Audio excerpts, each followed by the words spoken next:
Good morning. This is the Eager Beaver Show. You are listening to a True North Eager Beaver Media Incorporated podcast.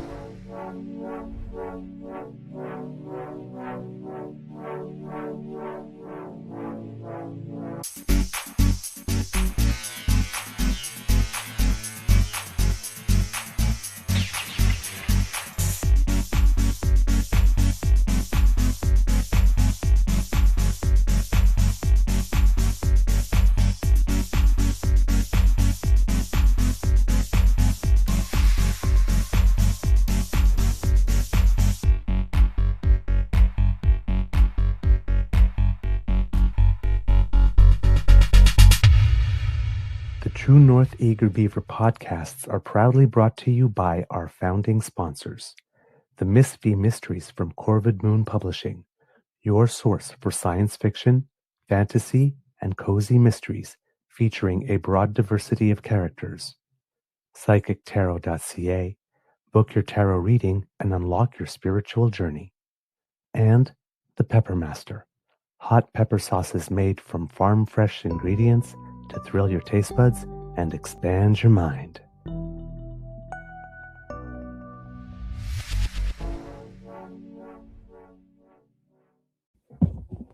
Well, good morning and hello, kids and cubs, and welcome to season 5 and episode. I really need to take a look this morning, actually. I don't remember off the top of my head. 885. I should have known that. 885 on season 5 of the Daily Beaver Morning Show. Oh, Canada. Always 100% Canadian. Today, recording day is Wednesday, April 15th, 2026. And once again, it is an April showers may come your way. They bring the flowers that bloom in May day here at the Beaver Lodge. I am your host, the Eager Beaver, pronouns he, him, hey, Mr. Beaver A. And not with me, as usual, is my good friend, Mr. Grizzly. Just going to move my mic here a little bit closer to my mouth. There we go. Big thank you goes to our podcast founding sponsors, the Pepper Master, the Miss V Mysteries from Corvid Moon Publishing, and PsychicTarot.ca. Kids and cubs, how is your mental health doing today? Now, I ask this in a specific context because, yesterday, right, or even Monday when we kind of got the results, there was, I imagine there was, I can't state that there was, but I imagine that there was a big collective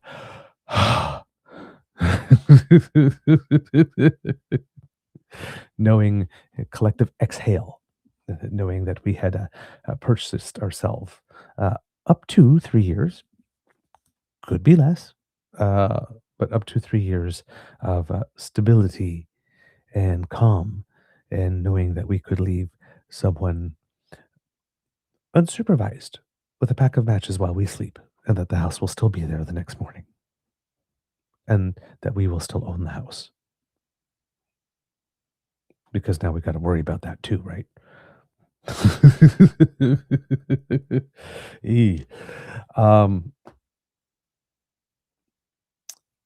And even though we are still marinating in the overall mix of whatever it is that lame duck à l'orange south of us is trying to continually throw into the mix, the fact that at least within our own borders right now, we have one potentially imminent threat given a minority government fade into the background for a little bit to give us enough time to make this transition that we need to make, and hopefully do it with some alacrity and while being motivated by a sense of urgency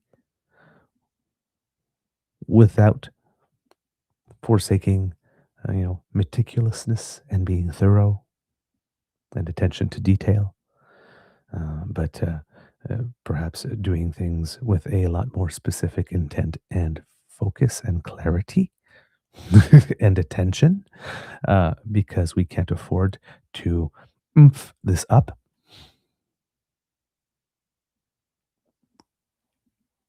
Given that within our borders, we can kind of, do this a little bit, roll our shoulders a little bit and relieve some tension in our neck. Not a bad thing. Not a bad thing, right? And when we look at it in the overall context, like we mentioned yesterday, right? Orban, the figure up there in the global rights movement, losing and losing decisively, and losing so decisively that he actually conceded defeat, and his son-in-law fled to the United States. Add it to a couple of other things that happened recently in other nations, so in elections in Poland, elections in Germany, elections in the Netherlands and in France, in Romania. The fact that Bulgaria is now joining the euro as a currency, bringing it a little more closer to the European sphere. Hungary specifically having voted to continue the push towards Europe that it had started when it entered the Eurozone, rather than continue down the road, I guess, to this pivot towards Russia that Orban seemed to be incrementally over 16 years taking the country. And the country not particularly being down with that, it would appear, given the results, particularly younger Hungarians who saw that there was probably more in it for them for their own future to be oriented via Europe, or towards Europe. Of course, that will mean some changes for Ukraine, and that will bring some much needed help as Ukraine tries to as well continue its push towards, being part of a better and bigger Europe. And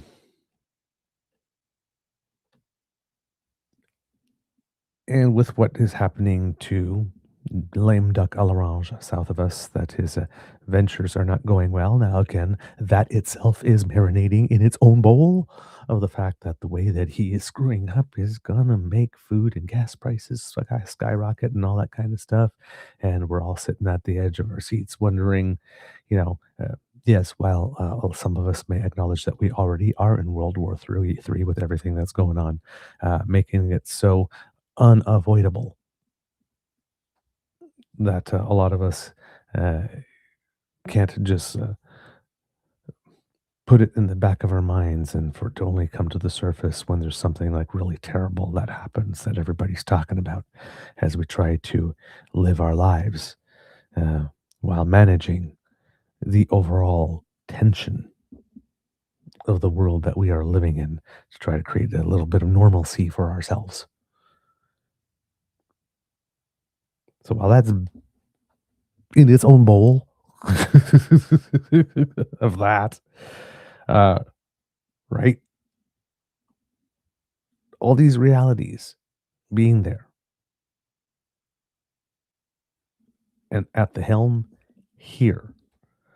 We have someone calm, someone rational, someone logical, someone who's industrious, someone who reads a lot and takes in a lot of information, has an excellent personal network built over years, has the education required to do the job, is a risk manager by trade at a time, at least in my lifetime, where things have seemed the riskiest, who takes the job seriously, but not necessarily himself, who doesn't seem to be in it to punch down on anybody. I haven't seen that much of the coarseness that we've seen in our politics from certain other movements does not seem to exist in the manner in which he goes about doing his business. He has a plan. He has an ability to pivot and adjust. We've seen it a couple times in the first year that we've seen him in action. So, you know, we're considering the brew, considering the tempestuousness. Oh my God, look at me using the big words of the waters in which we are sailing. The silver lining, one could say, is that we have someone at the helm of our ship who is probably the best suited and skilled and tempered, because temperament matters, for the situation at hand. And while that does not guarantee that he will be met with success, because sometimes you can do your absolute best and things are just not going to work out because the situation is just such that. However, um, you got to put the odds on you got to put the odds in your favor, right? Kind of feels like the Hunger Games, doesn't it, these days? May the odds ever be in your favor. So we have Mark Carney at the helm of our government, and on Monday, Canadians in 3 ridings voted to, after 1 year of testing out Mark Carney as a minority government, that we would give him a pay raise and a promotion.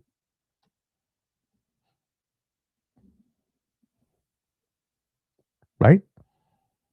We gave you a minority at first. We gave, it happened to be a minority that was a very strong one, so close to a majority. We've seen you go for the year since. That's fantastic. Great. Amazing. Fantastic. You seem to be doing a good job. We've seen the guy that keeps on saying that he's the government in waiting go over the year following. Not so great. Not so fantastic. maybe should have considered that the good people of Carleton knew what they were doing when they decided that this might not be the line of work for you anymore, dearie. It may be time to try something else. You're still in your 40s. You have a whole life ahead of you. Go out and explore. Spread your wings. There's more to life than politics. Go be someone else. It's not like you have any trouble trying on other personalities and personas. Oh my, sorry. Gee, I think that got a little petty there for a second. Sorry. Mm, Gee. And me without my petty hair on. Oh boy. Yeah. And he Pierre, as we noticed yesterday, by that making the choice to go on that show with Evil Velma from the Canadian Taxpayers Federation. So as soon as you guys said it, now that's going to be etched. Listen, I could lose my mind as I get old, and I think indelibly etched in my brain will be Evil Velma. It was just so. You guys nailed it. Um, uh, Not saying that the person in there is evil. No comment on it. It's just an aura and a look. All right, we do not know this person, but in that clip, that a lot of people are wondering if that which was in the glass Pierre was drinking was a little liquid soothing for the hurt feelings. and I say this like putting this aside because I have been listening to some podcasts and say, you have to understand it from Pierre's perspective. Not that I like how to put it. Well, let's I do enough understanding of stuff from Pierre's perspective in order to be able to do this show, and it's not a great place to be. But from Pierre's perspective, we are talking about someone who clearly has been singularly focused, perhaps on being prime minister one day for a very, very, very, very long time, which, of course, um, brings up the caution that is often said: never choose a leader as a leader, somebody who really, really, really, really, really, really wants it that badly. There's usually something going on. But that's been his thing. And he made his entire life politics, and he had an opportunity, developed this persona, had an opportunity for the big leagues. You know, I mean, he even wrote like, "If I was prime minister one day," right? All those years when, and then all of a sudden he has this chance, and he's in the lead, and he's got it, he's got it, he's got it. Oh. And then add on the extra layer of humiliation of having lost his seat as well. Now, if Pierre Poilievre is someone underneath the character that he plays on the political stage, please tell me it's a character and that's not the real person, because oh my god. Pray for Anna. um, Never thought I would say that. Uh, but assuming it's a character he plays, because we keep on hearing these stories of him when he's one on one, he's being personable and charming and all that kind of stuff, and we still, would, if that's true, we would like to see that for real. But let's say that that personable and charming persona is under there, right? Um, what was in that video with him taking that sip didn't reflect that, but it may have reflected someone who might actually be sensitive and have some emotions and feelings, seeing uh, a dream that maybe they once thought of but ruled out as impossible, and then door opening for it, and him throwing everything he had with the skills or lack thereof that he had, or one could even say a superfluous overabundance of skill in certain areas, creating a situation in which he was overabundantly lacking in others, not well balanced. Um, Actually, that's a pretty good word for Pierre Poilievre, isn't it? Imbalanced or unbalanced. Hmm. I have to ponder that more. Um, but yeah, you can imagine that would hurt, and that could need some time. And given that his first instinct was to rush to get a seat, maybe didn't take that time. And Mark Carney certainly didn't indulge him to give him that time by calling the by-election right away, and we got Operation Keep Pierre Talking,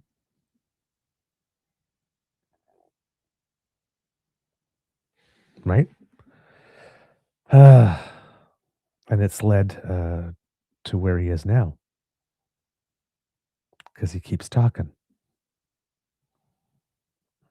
And nowadays, the more he talks, the worse it gets. He has a good week here and there, or a good moment here and there, but overall, uh, as we say in French, c'est pas fort fort. It's not particularly strong.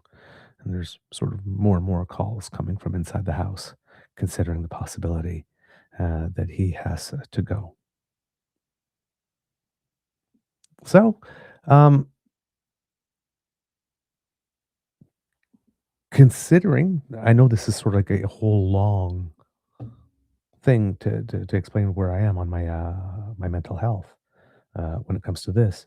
Uh, even though I know that the world is, uh, we are still on in some crazy cars or a roller coaster to what the fuckville.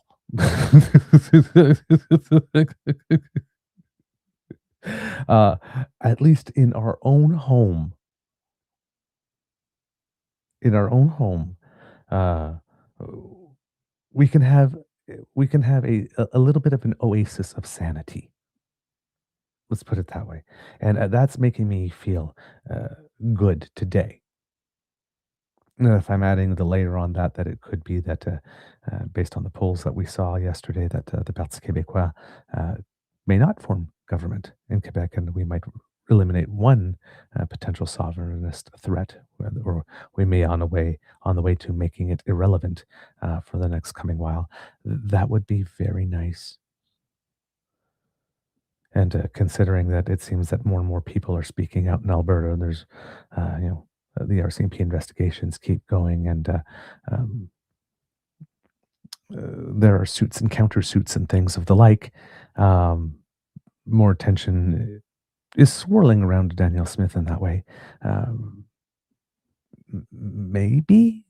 I'm not sure that if she's going to be taken down, it'll happen before October, so we can avoid that referendum thing that she seems to have planned. Unless something happens from the oil industry for that pipeline she says she wants, that says, listen, we're ready to invest, but we can't have a referendum, or it's not happening. Maybe that makes her change her mind. That happens at the last minute. But that one, it seems that we're going to have to deal with all the way through. So we can't fully, uh, not, I won't say relax, but we can't take as deep a breath as we would like. But it seems that we are able to take a deeper breath.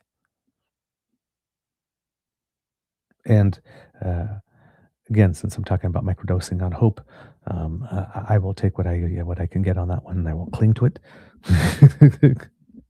and I will juice all the positivity and optimism out of that I can, uh, and hope that there's enough in there to get me to the next moment like that comes along, that gives me the impression that slowly but surely, if we are paying attention, it could very well be that we may be at the very, very, very, very beginning of the end of this madness.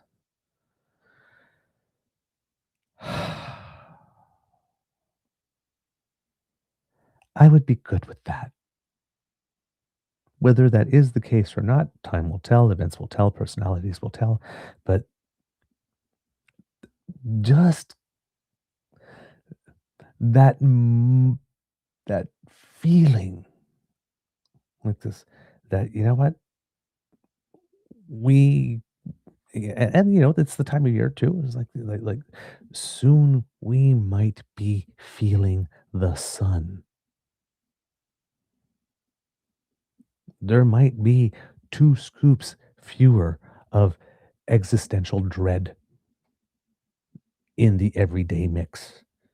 And I don't know about you, but I am definitely ready for gradually diminishing existential dread. Now, of course, I'm an impatient optimist. I would certainly love it to happen way faster than it's probably going to, but I'm down for some. Sign me up. Jeez. 4 years of Trump, and then 4 years of Trump in the background with Biden there, and then another full year. 9 is enough, man. 9 is enough with COVID thrown in there, and, one price shock also happening as a result of COVID, and a second one coming. I'm good. I'm good for a while. I don't know about you kids. Yeah, I'm just saying. I'm not saying that it's going to. I see a kid saucy here. I'm not that confident yet. We're going to be at this for a while. Yeah, yeah, we are. We are. We are. Um, Crazy pants south of us, unless they 25th Amendment him, has still got 3 years to go. internal activated. 3 damn years. Oh my god, it's gonna be so long. Right. See, this, yeah, if you want to explain relativity, the theory of relativity to people who didn't get it back in the day, this moment that we're living in, this is 3 years can be really, really, really short. Like, for example, when you're watching your grandkids grow up, but 3 years could be mother effing long. Oh my God. 3 years can be a very, very, very long time. Uh, so yes, I hear you. I hear you, Kit Saucy. But again, I cannot get through this life and this current reality as it's going to if I am not focused on my optimism. And my optimism says that I am seeing some signs that can be potentially interpreted as we are maybe at the beginning of the end of this super crazy ride. And I am going to choose to believe that right now because I really need that.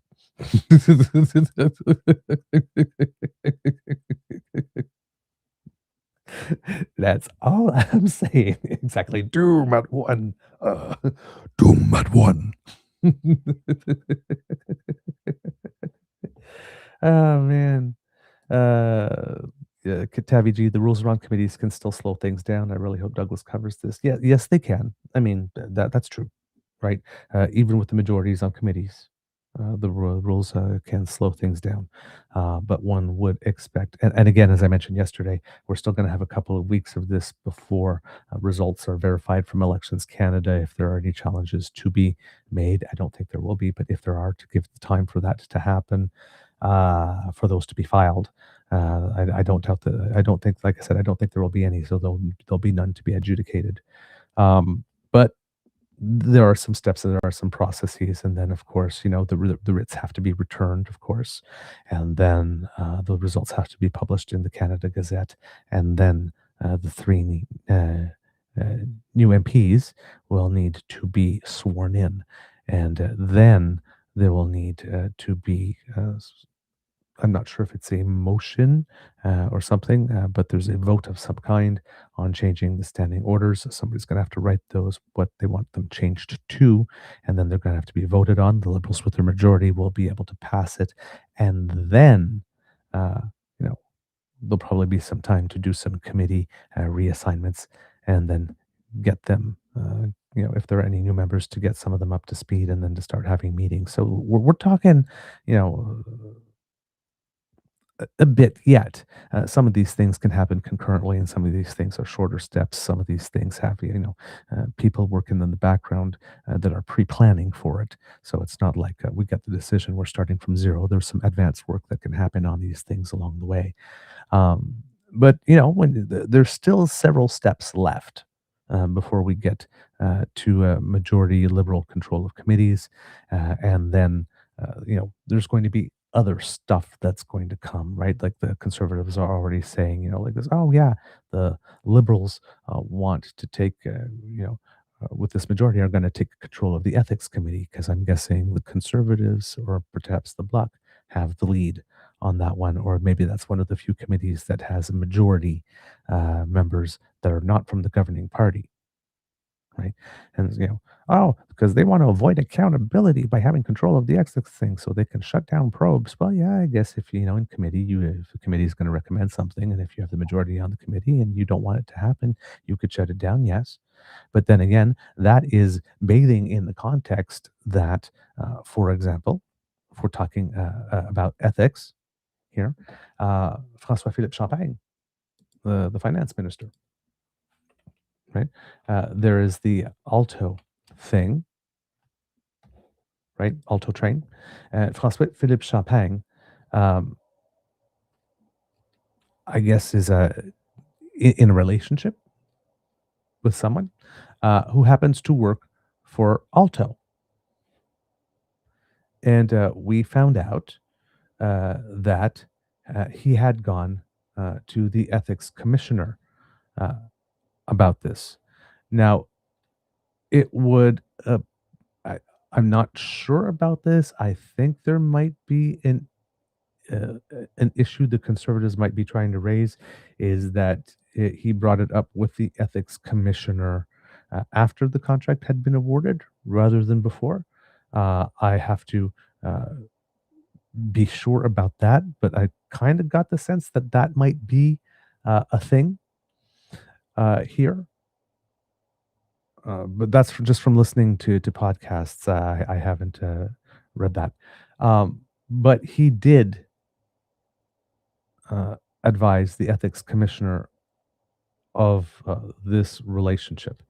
And here, according to Judy Trin of CP24, this is on April 8th here. The Office of the Federal Ethics Commissioner says Finance Minister François-Philippe Champagne's personal relationship with a senior manager at the Crown Corporation responsible for building high-speed rail does not constitute a conflict of interest. In an email seen by CTV News, an advisor from the Office of the Conflict of Interest and Ethics Commissioner, that's OCIEC, stated that, quote, there is no risk of conflict of interest and that a screen is not required.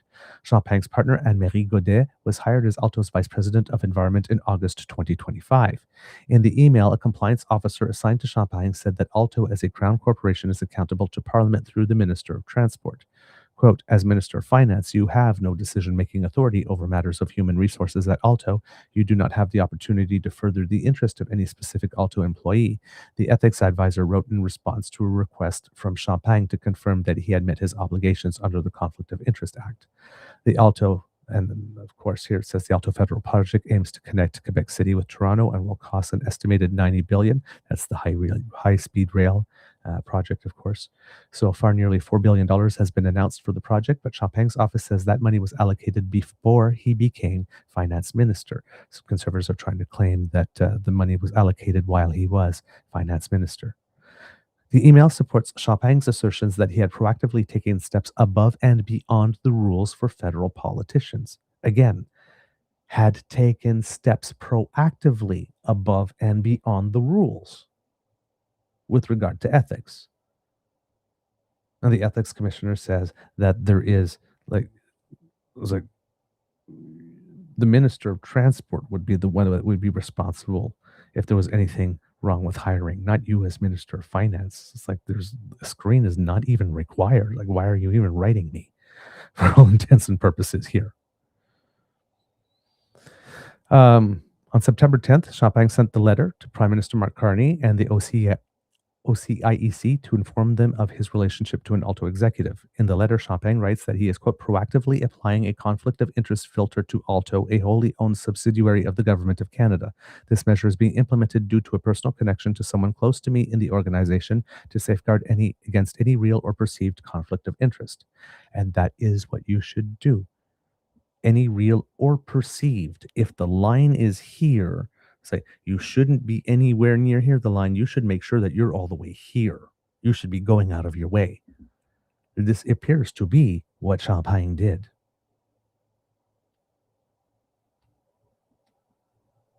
Champagne said the conflict of interest filters would be administered by his chief of staff and the deputy finance minister, and that Wayne Long, Secretary of State for the Canada Revenue Agency, would participate in those votes and discussions in his place. The finance minister had requested clarification from the ethics watchdog after it emerged that Champagne's relationship with Godet was not disclosed by the OCIEC. The watchdog says that family connections of elected officials are not made public in its posted summaries. So, the office of the commissioner did not disclose the relationship publicly. It's not the minister that hid it. Right? The minister declared the relationship, it seems here, and I'm guessing here.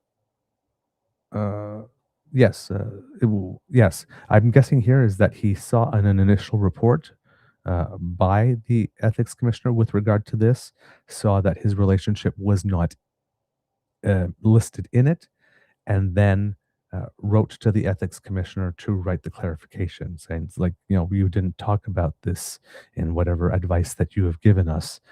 So I just want to check with you. And it's like, no, the ethics commissioner goes, no, you don't need to do anything. You're good. You're good. His office had previously told CTV News that he had met his ethics advisor in July 2025 after Godet was offered a job with ALTO. Godet, who on LinkedIn describes herself as an expert in, quote, managing complex sustainability projects, officially started her work with the corporation on August 13th. Champagne sent his letter to the Prime Minister 1 month later. So that's another thing that the Conservatives are trying to hook on, is that he didn't do it right away or prior to that. The clarification by the watchdog's office was obtained by CTV News 4 hours after Conservative MP Michael Barrett posted on social media that he had sent a letter to Federal Ethics Commissioner Conrad von Finkelstein asking him to investigate Champagne. The legislation that benefits ALTO was included in the finance minister's budget, and nothing ends up in the budget that the finance minister hasn't put eyes on or hasn't contributed to, Barrett said in an interview with CTV News. Whether it's the budget or the Budget Implementation Act or any number of other votes that the minister has taken part in, this is inappropriate for someone close to them, described in media reporting as their partner, to be continuing further this legislation. So, okay, let's say that somebody's saying, he turns around and says, yes, okay, even though the transport minister is the one that's responsible, and therefore, when it comes to hiring, uh, you know, this thing still needs to be financed, and even though the finance minister has no responsibility, maybe the potentially evil, sinister François-Philippe Champagne said, yes, I know the transport minister is the one that you report to, but if you do not hire my partner, you will not get the money. Ha ha ha ha ha ha.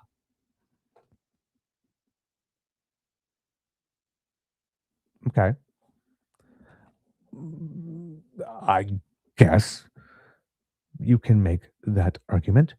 Um, but again, he sent this before the clarification from the ethics watchdog. So he sent it. The ethics watchdog issued a clarification. But there really is like no possibility of any conflict, basically, is what he's saying. So there's nothing to see here.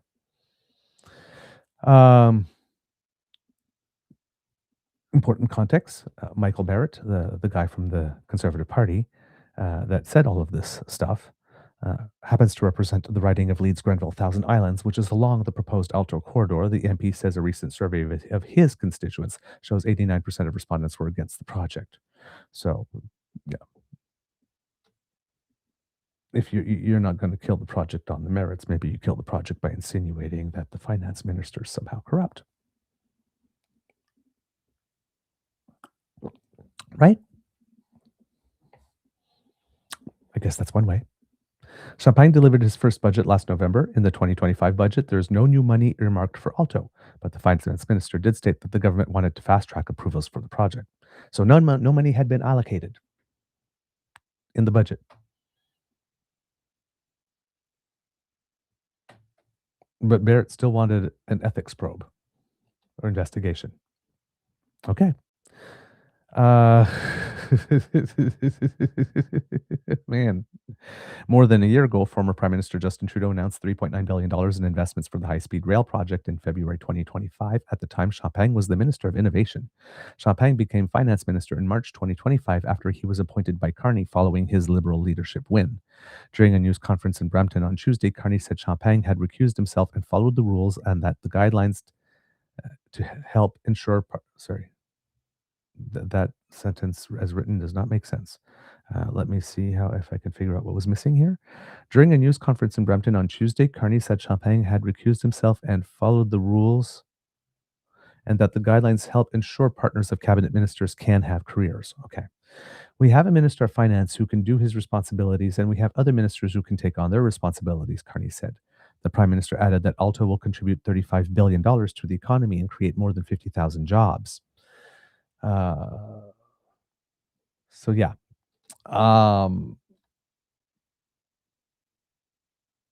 so we're at this situation where François-Philippe Champagne has done all the things, has gone above and beyond. There's no problem here. Michael Barrett wrote to the ethics commissioner, said we need an investigation into this. there's a response. I'm not sure if the response came to him specifically, but the response to François-Philippe Champagne's request for clarification indicated that there was absolutely nothing to worry about here. There is no potential for all violations. So therefore, you do not need to put this screen in place. I'm getting the impression from this article that Philippe Champagne is going to keep the screen in place regardless of it not being needed, that it is not necessary. So therefore, if that is not necessary, then clearly there is nothing to investigate. And yet, today, when I woke up and looked on my Twitter feed, who did I not see but the one and only Howdy Doody on speed, Michael Cooper, the MP from St. Albert Sturgeon River.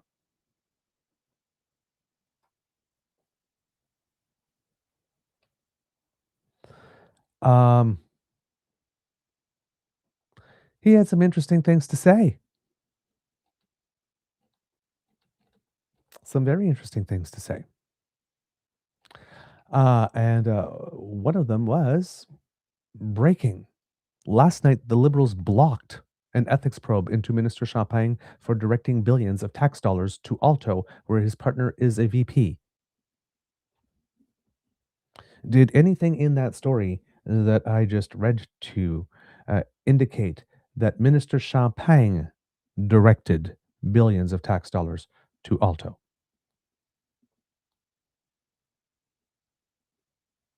The article literally just says that there was no money in the 2025 budget for ALTO. But Michael Cooper is telling Canadians that Champagne personally directed billions of dollars to ALTO. And even though the ethics committee commissioner said that there is absolutely no need for a screen,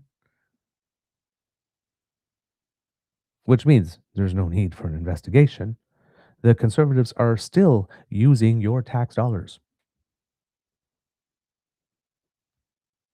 on your time with your dime and in your name, demanding for there to be an ethics probe, even after being told by the people who would do the ethics probe that there is no need for an ethics probe. The CPC will be calling the ethics committee back today, of course, before there's a vote on the standing orders. Canadians deserve answers because, according to Michael Cooper, Liberals must stop covering up for Champagne, who wasn't Minister of Finance when the idea was floated,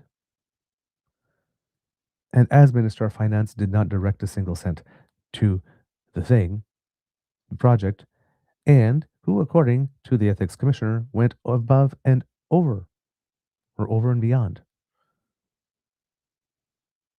what is expected of a politician to ensure that there would be no conflict of interest. And despite all of that, the Conservatives are still demanding a probe. They're going to activate a committee, and all the salaries you're going to pay, and the lights, and the heat, and the paper, and all of that stuff, and all the support staff from the Parliament that goes to support that activity, the audiovisual technicians, the simultaneous interpreters, all of that money to call the Ethics Committee back for, as Prime Minister Mark Carney appropriately called it yesterday, performative politics in committee. To demand an ethics probe into a finance minister who did not direct any money to a project that was awarded when he was not finance minister, as confirmed independently by the ethics officer. What are we doing here? What are we doing here?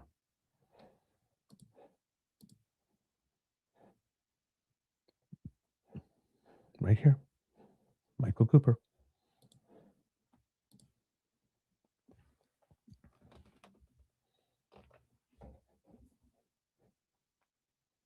Come on.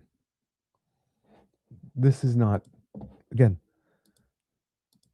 yesterday the Prime Minister said it's time to get serious. This is not a serious party. This is not a serious party. Going on to a podcast and saying that the Prime Minister of Canada, educated at Harvard and Oxford, is badly educated on economics. Going back to, oh my God, those experts are horrible. We should not appreciate the experts. You at home are more expert on the economy. You're living in it and you see you can't make ends meet than any PhD from Oxford. What you know about the economy is as good as what he knows.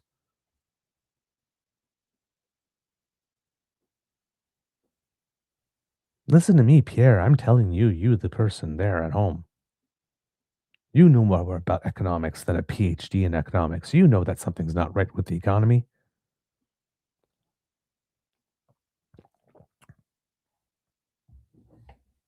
How can you trust this guy when you know things aren't working out and he's saying that things are?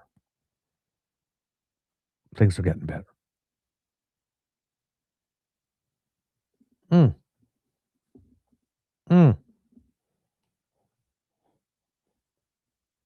mm. And then, yes, get Linda here, the condolate tactic to ensure that the Liberal government doesn't get any actual work done, so that they complain that the Liberal government doesn't get actually have any work done. Yeah. Even with the majority, there's all of those things that they can do to slow down, grind, obstruct, create drama.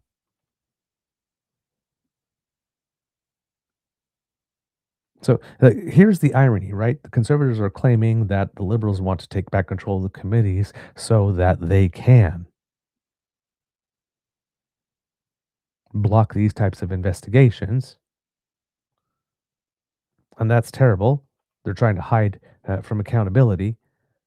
And it turns out that right now, before they've even made the changes on committees, they can block investigations. So I guess they must have the majority on the ethics committee to start with, because Cooper claims it has been blocked by the Liberals. Or maybe it wasn't blocked just by the Liberals. Maybe the Bloc Québécois didn't vote to go ahead with that as well because it was dumb. But that's another thing the Conservatives do. When they put out a motion and the motion fails, it goes, the Liberals voted down the motion. Then you go and look at the vote record and say, yeah, but so did every other party too. It's not just the Liberals. It's not like it was everybody against the Liberals on that motion. It was everybody against you. That little bit of context matters. When the entirety of the House votes against the government and the government votes against the entirety of the House, that's one thing. You might have a narrative there. But we're an opposition party and you propose a motion and the entire House votes against you. It's not just a government thing. Right? You can't omit from the record that everybody voted against you when you're complaining that the government voted against you. You're kind of altering the story there. It's called a sin of omission, and it's the same as lying. Mm. So, yeah, they want to bring this committee back to perform like they care about ethics and money and whatnot on a case that there's nothing to see there. So they claim there's a lot of lies in this, right? The Minister of Finance directed the billions. He didn't. The Liberals blocked a probe. Well, yeah, but it wasn't.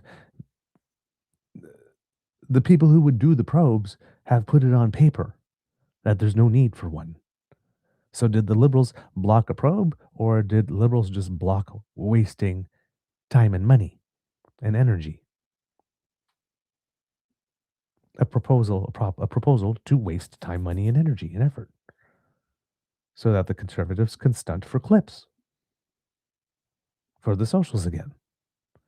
In committee, asking the tough questions. Why are you covering up? Get that little clip, socialize it. Send money. Or did the Liberals vote no to that? And perhaps the Bloc MP, if there are one or two on that committee.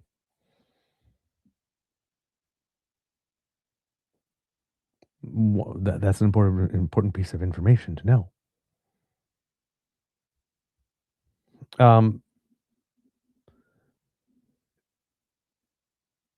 And then, of course, so again, so we have that they blocked that a probe was necessary, that Liberals are blocking a probe. And then, in addition, and that there's a need to spend your money on this probe, a need that is in the public's interest rather than in the Conservative Party's interest. That's a lot of lying.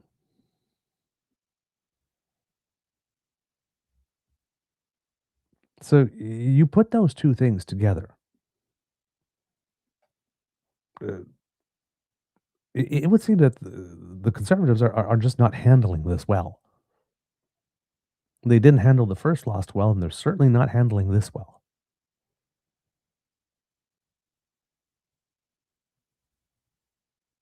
I mean, again, you have Pierre, and these are choices these people are making. When you have Pierre Poilievre going on that podcast to claim that the Prime Minister is poorly educated, that too is bathing in a recent context, kits and cubs. And that's the context of Pierre having appeared on the Diary of a CEO podcast. And here they are talking about GDP, gross domestic product. Have a listen. For the average person, what is GDP per capita? What does that actually mean? It's your income, really. It's it ultimately, the GDP, the gross domestic product, is the value of all the things that you produce. If you're producing more per person, over time, people will see their wages rise, their real wages rise. If you don't produce more per person, then your wages are flat. What does it for?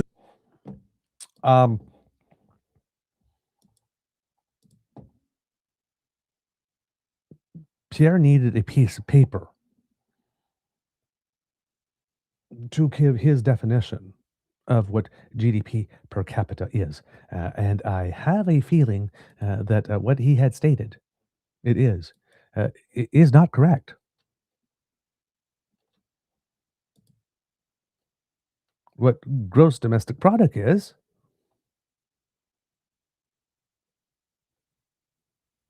he's got that right. But GDP per capita is that thing that he has divided by the population to give you a number. And the Conservatives have been taking that number and telling people that if a GDP per capita goes down, that means that you are making less money. He just said there's how much money you make. No, that's not true. Because GDP per capita is a fraction. The GDP numerator divided by the number of people in Canada, denominator. At the request of the provinces who were requesting cheap labor when we had the labor shortage at the end of COVID. For about 3 years, we brought in 3 million people. That was a fast rate. That 3 extra million people go on the denominator in that fraction, what's below the line, which means the GDP number up there that you're dividing by now gets divided by a bigger number. When you divide a number, one number, by an even bigger number than the one you had divided it before, the result you are going to get is always going to be lower. That's how fractions work.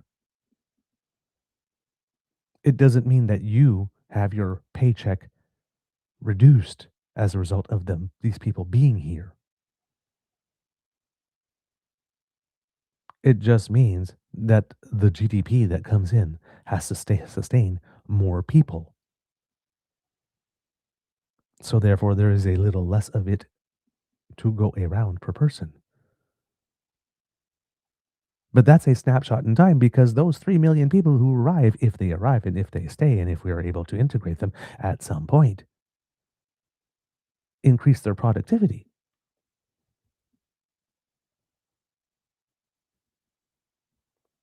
The dip in GDP per capita for having brought in 3 million people, if all of them were staying and we were able to integrate them, would have been a temporary one, which after them being added to the economy, because they do generate some economic activity, they eat, they sleep, they need to stay somewhere.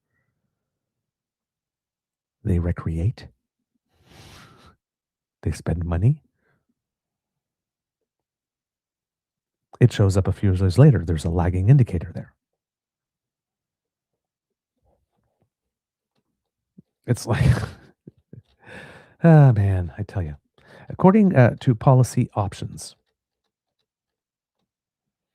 there was a two-part analysis on GDP per capita. And this is from, I believe, Jim Stanford. You might recognize him from CBC News. He's often a guest, but he's an economist and director of the Center for Future Work. Some political and business commentators argue Canada experienced a lost decade of subpar economic performance even before U.S. President Donald Trump's erratic trade actions cast their shadow. The most common evidence presented for this pessimistic judgment is a comparison of Canada's per capita GDP to the US and other industrial countries. To be sure, Canada's economy has traversed many challenges in recent years, including a global pandemic and subsequent inflation. Many features of the economy need to be strengthened, but for several reasons it is misleading to use per capita GDP to grade Canada's overall economic performance, or as it is often used as a proxy for measuring living standards. Per capita GDP is a simple ratio of the total value of goods and services produced for money in an economy divided by that jurisdiction's population. The math sounds easy, but the methodology is complicated. Equating average output per person with the standard of living in a country is not credible.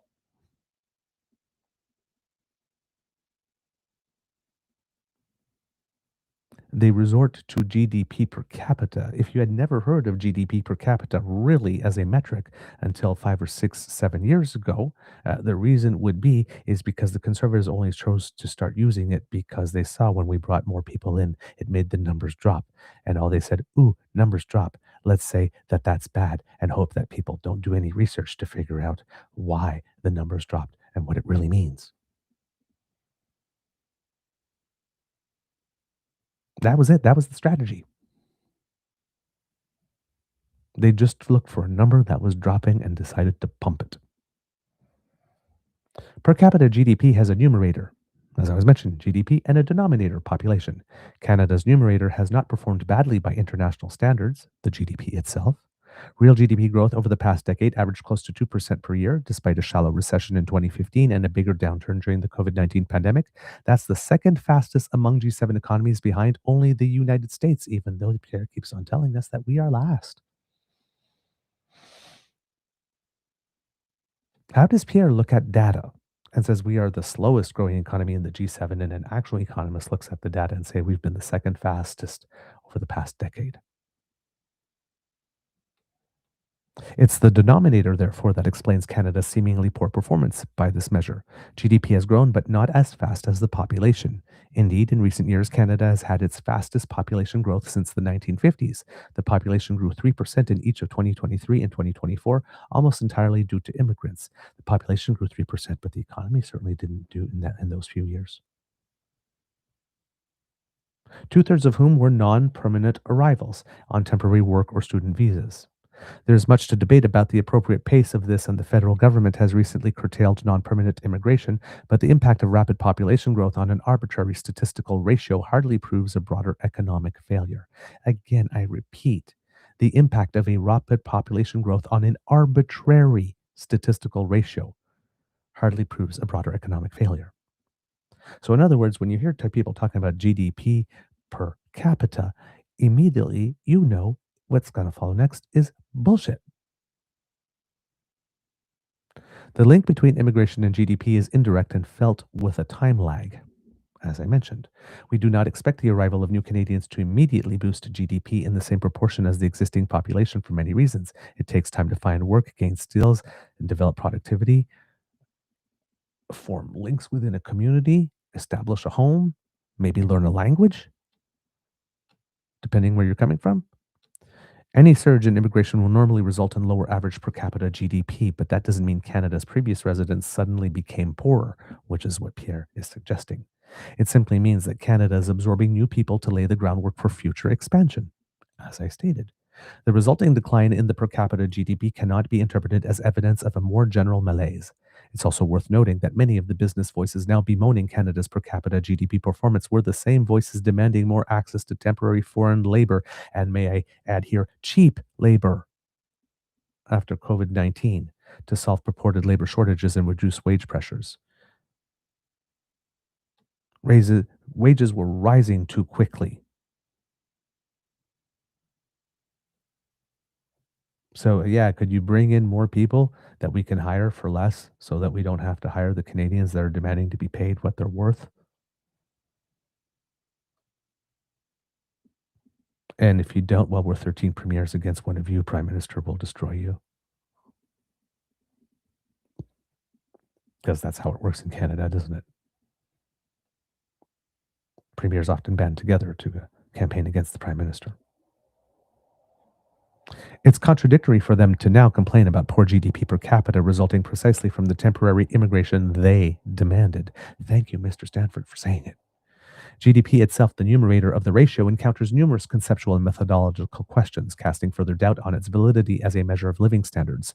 GDP includes many components that have no direct bearing on the quality of life, such as depreciation, real estate commissions, and imputed rents on housing.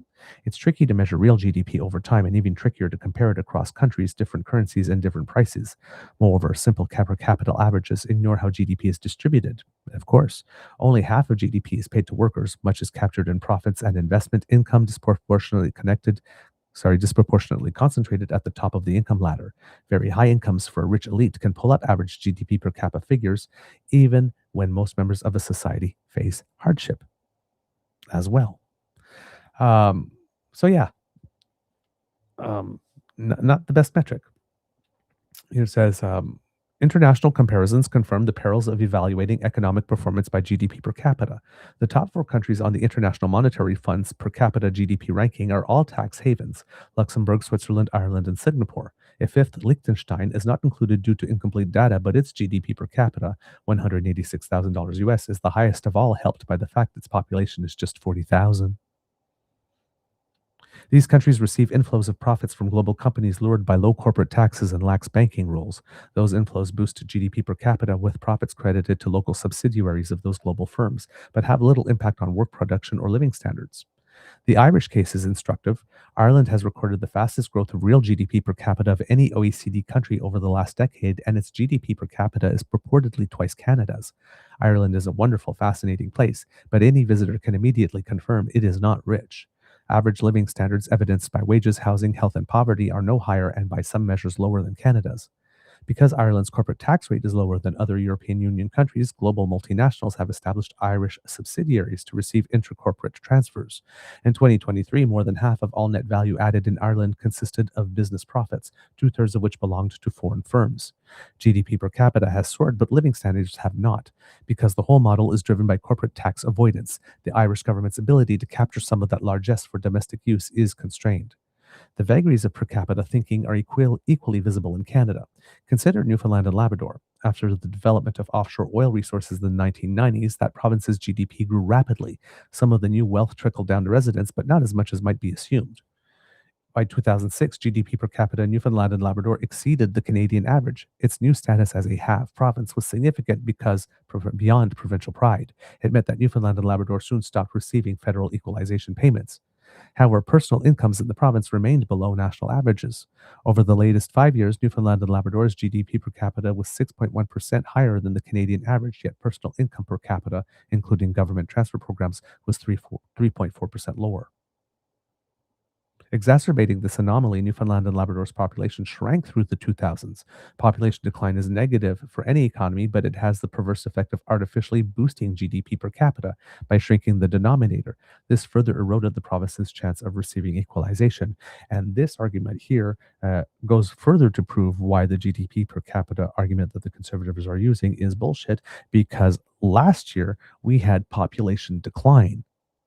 Now that the immigration caps for temporary students and temporary workers have been in place, we had a population decrease of 0.2%, and we had some mild economic growth, which would mean that the GDP per capita would have grown last year, which would have been a cause for the Conservatives to start celebrating, considering how devastated they were performing to be about GDP per capita declining. But we don't hear about the Conservatives talking about the turnaround in GDP per capita, do we now? It's not because we got significantly better in the space of 1 year.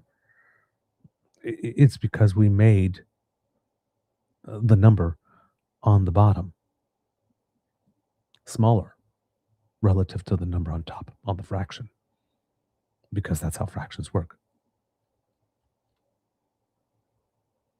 When the number at the top of the fraction gets bigger relative to the number on the bottom, the result is bigger. GDP per capita grows.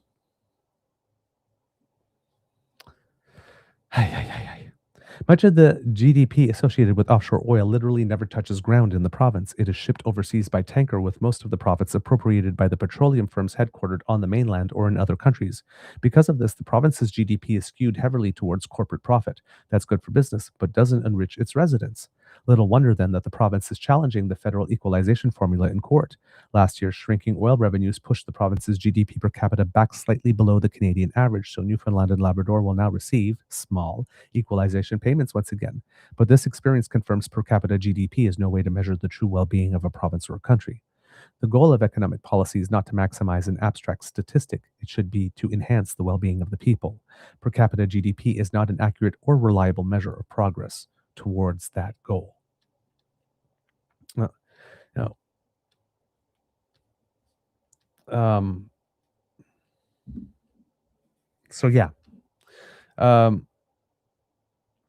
Comparing us to the United States, he goes on to say, comparing GDP per capita between Canada and the US is especially fraught because of other methodological problems.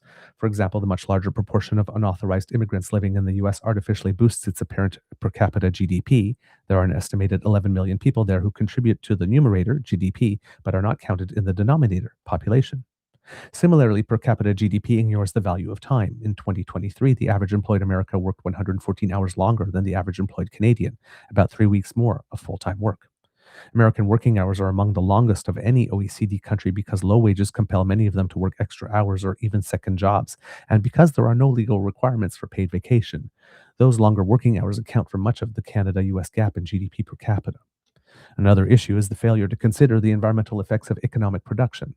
Conventional GDP statistics take no account of the costs of pollution. America produces more output per person but takes fewer measures to protect the environment, which obviously affects the quality of life of current and future generations. Like time, nature is not free. These methodological issues can cast considerable doubt on the validity of simplistic Canada-US comparisons. Attention to Canada's per capita GDP has grown during the current federal election campaign, at the time of the federal election campaign. However, it is important to view the issue through a long-term lens. Canada's per capita GDP has been sliding relative to the US since the early 1980s. The following figure portrays the ratio based on OECD estimates. And here, kids and cubs, since I am able to show you, I will. Here, just going to make sure that we get the dates in. There we go. Whoops. I should probably, yes, this isn't beyond embarrassing indeed. This is what I wanted to show you. So here, there has indeed been a steady decline when compared to the United States. All right, so let's find out more about why that is. Thanks to rapid industrialization, Canada largely closed the long-standing disadvantage versus the US from 1950 through 1980. Relative per capita GDP peaked in 1981 at 94% of the US level. It then fell rapidly during the 80s and early 90s to just 81% by 1992. It partially recovered in the late 1990s and 2000s, but then fell again in the 2010s. After fluctuating during the COVID-19 pandemic, Canada's per capita GDP had fallen by 2023 to 78% of US levels. There's a natural tendency to put a political spin on economic measurements. However, there is no correlation between which party is in power in Ottawa and the evolution of this ratio. Canada's per capita GDP relative to the US rose during Pierre Elliott Trudeau's first years in office, but began to fall during his final term.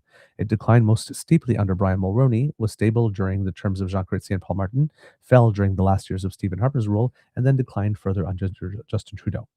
Canada's US per capita GDP comparisons reflect a complex mix of many determinants, including economic growth, sectoral changes, population growth, immigration, inflation, and exchange rates. It is far-fetched to conclude that any government deserves either credit or blame for its trajectory. Prosperity depends not just on how much is produced, but how it is distributed. Bank of Canada research shows most of the US advantages in per capita GDP is concentrated among high-income earners. 3/4 of the gap in per capita output is captured by higher income from the top 10% of Americans. There is little difference in incomes between the bottom 90% in the two countries. The richest 10% of Americans receive almost half of all pre-tax income, so their wealth significantly inflates the overall per capita average. In fact, most Canadian workers earn higher wages than those in the US. It is most accurate to measure typical incomes by the median wage, the halfway point in a distribution, not the average, which can be distorted by very high incomes at the top. The median hourly wage in Canada in 2023 was Canadian $28.79 or US $24.61 at the OECD's purchasing power parity exchange rate. The median hourly wage in the United States in 2023 was United States $23.11. So ours was $1.50 an hour more. The typical Canadian worker thus earned 6.5% more than their US counterpart despite the lower per capita GDP. Again, I repeat, in 2023, the typical Canadian worker earned 6.5% more than their US counterpart despite lower per capita GDP. And then you add to that the fact that we don't have to buy all that health insurance with the bit of money that we do make. Perhaps surprisingly, the Canadian worker also paid a lower marginal federal tax rate. Higher wages, lower taxes, and we get healthcare. But the conservatives keep on wanting you to believe that the United States has it much better than we do. It's all a lie. It's all a lie, a filthy lie. Oh, man. Perhaps surprisingly, the Canadian worker also paid a lower marginal federal tax rate, 20.5% for full-time workers, than their US counterparts, 22%.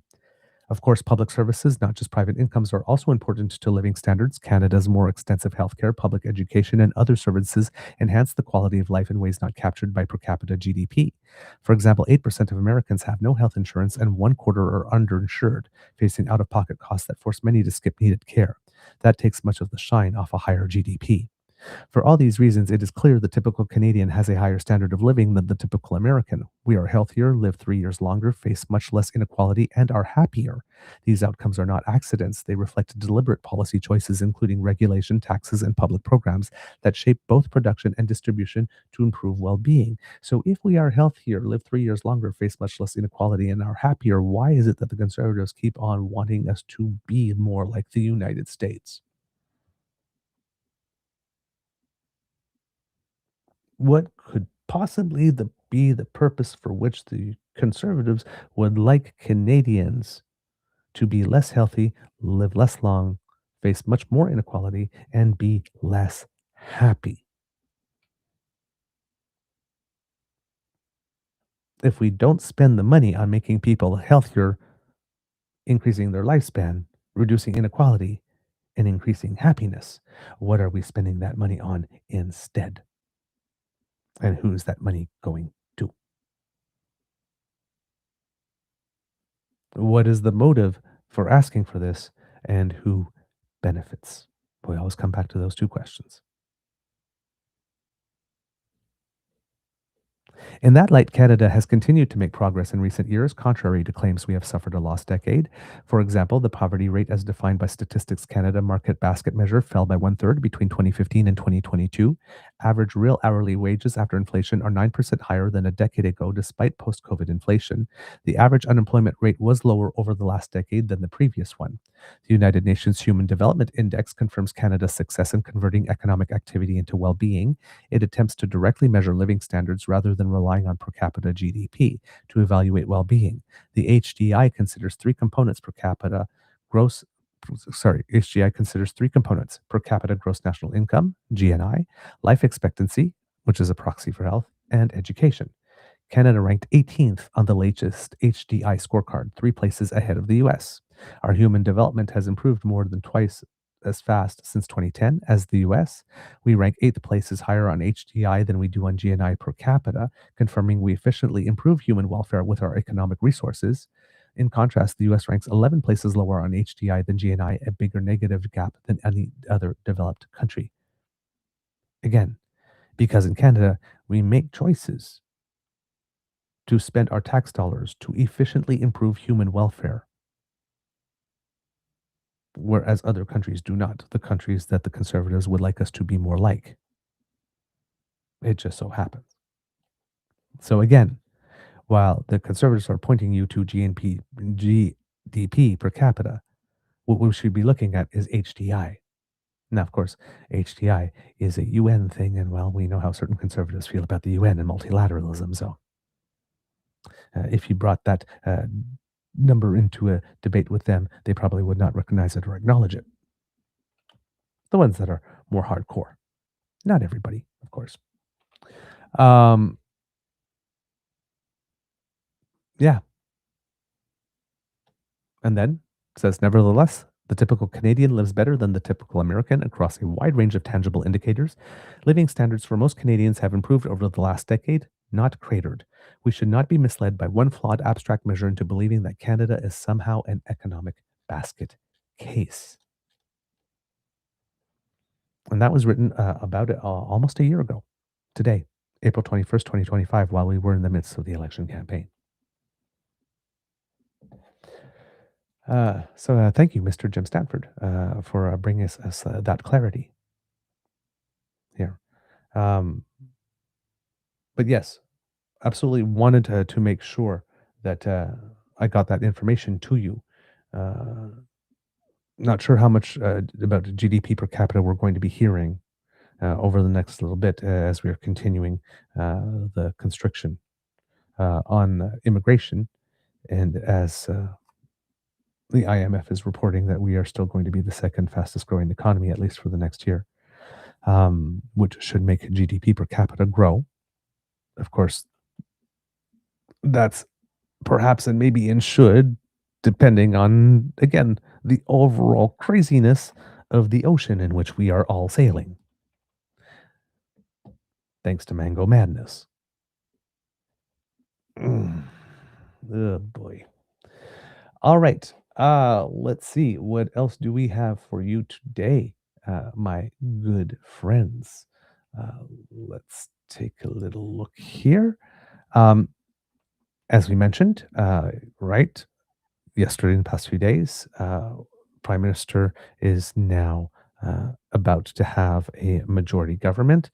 And yesterday, it had presented a tax measure, an affordability measure that Conservatives now all over are saying, oh, gee, thank Pierre Poilievre for this.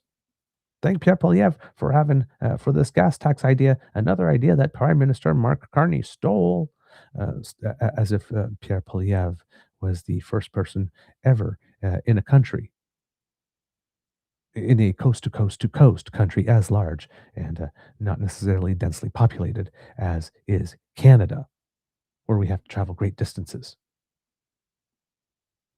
and where we have winters where we need to keep warm, that he is the first person to have ever thought of the idea that when we have a price shock, particularly when it affects energy, that maybe we should cut gas taxes. Let's all be in awe of the creative brilliance that he displayed by saying, hey, I'm a conservative, let's cut a tax. Hey, and why not start with a gas tax because we love to cut gas taxes. Hey, why don't we do what we usually do? But we're supposed to like trip over ourselves now and thank him for the great idea, especially since Mark Carney has decided, Liberals have decided that, yes, they were going to give us an affordability measure in the form of a reduction in certain gas taxes. Um, and yes, conservatives can get credit for calling for cuts in gas taxes and fuel taxes first. That's fine. Okay. But you still had different plans to do it. And federal government is going to be cutting taxes on regular gas. I think it is 10 cents a liter, and diesel 4 cents a liter, and as well as jet fuel for 6 months. I believe it is. Whereas the conservatives called for a whole bunch, much more deeper cuts, all federal fuel taxes, and until the end of the year. Similar to the income tax cuts proposed during the last election.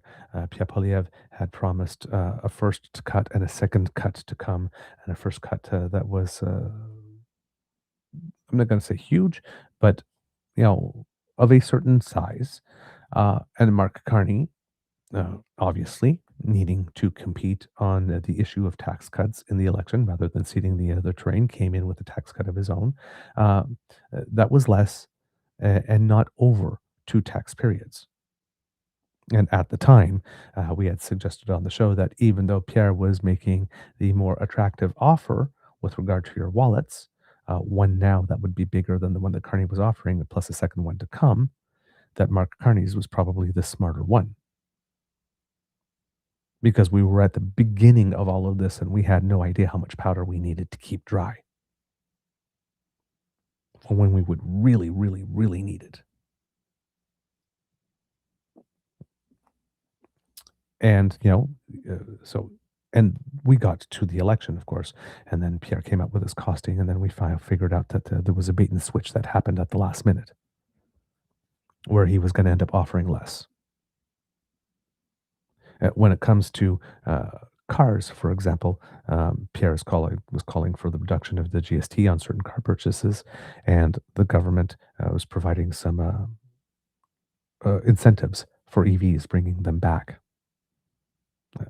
By the way, on that front, again, using a temporary issue and claiming it's the status quo, you have a lot of conservatives say, we need to get out of that EV stuff, screw the mandates, all that kind of stuff. That's dead. That's not going to happen. Look, nobody's even making the EVs anymore. They're not selling. Yeah, they're not selling because the incentives disappeared. We are currently in the market for a car, and we went to test drive a couple of EVs, and the guy at the dealership that we went to said that they hadn't been selling for a while, but since the incentives people found out the incentives have come back, they're selling more per month than they ever have.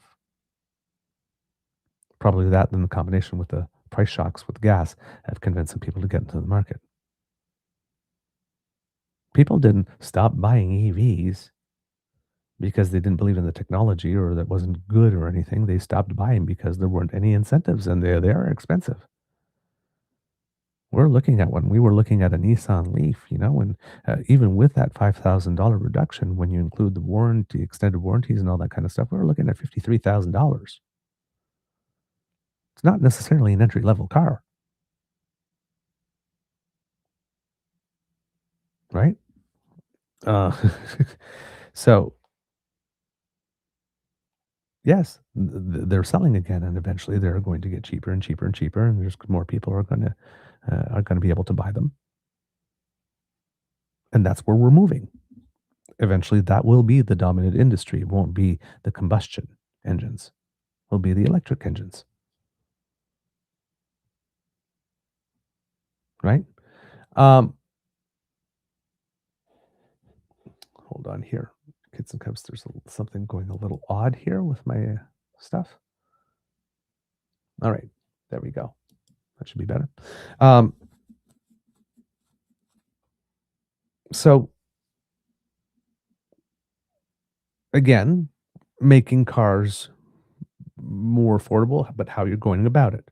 Same thing with housing, right? There was a call for cutting from HST on houses.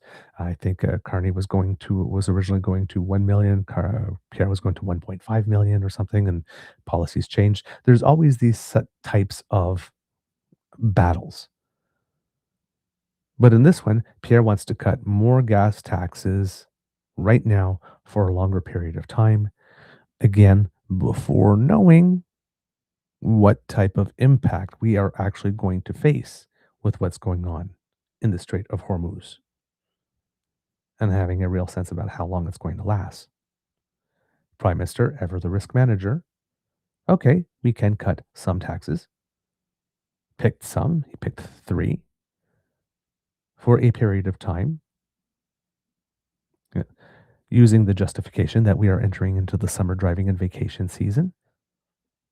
So for this period of 6 months that he chose, it's, peak season. If there's still a need in 6 months, nothing says it can't be extended if it's going to be. But right now they're not talking as if it's going to be extended because we are talking about, again, as we showed you in that press conference, making some wise decisions with our money at the time and, putting some things in place for the longer term while also recognizing that there is an emergency and immediacy right now. People are feeling a price shock right now. It is starting to pass through the system now with more to come. But at least this puts them on the road as having had a measure to address affordability, to recognize that there was an issue with gas. Now, as I mentioned to you yesterday, I'm not a big fan of giving Canadians relief, pennies at the time.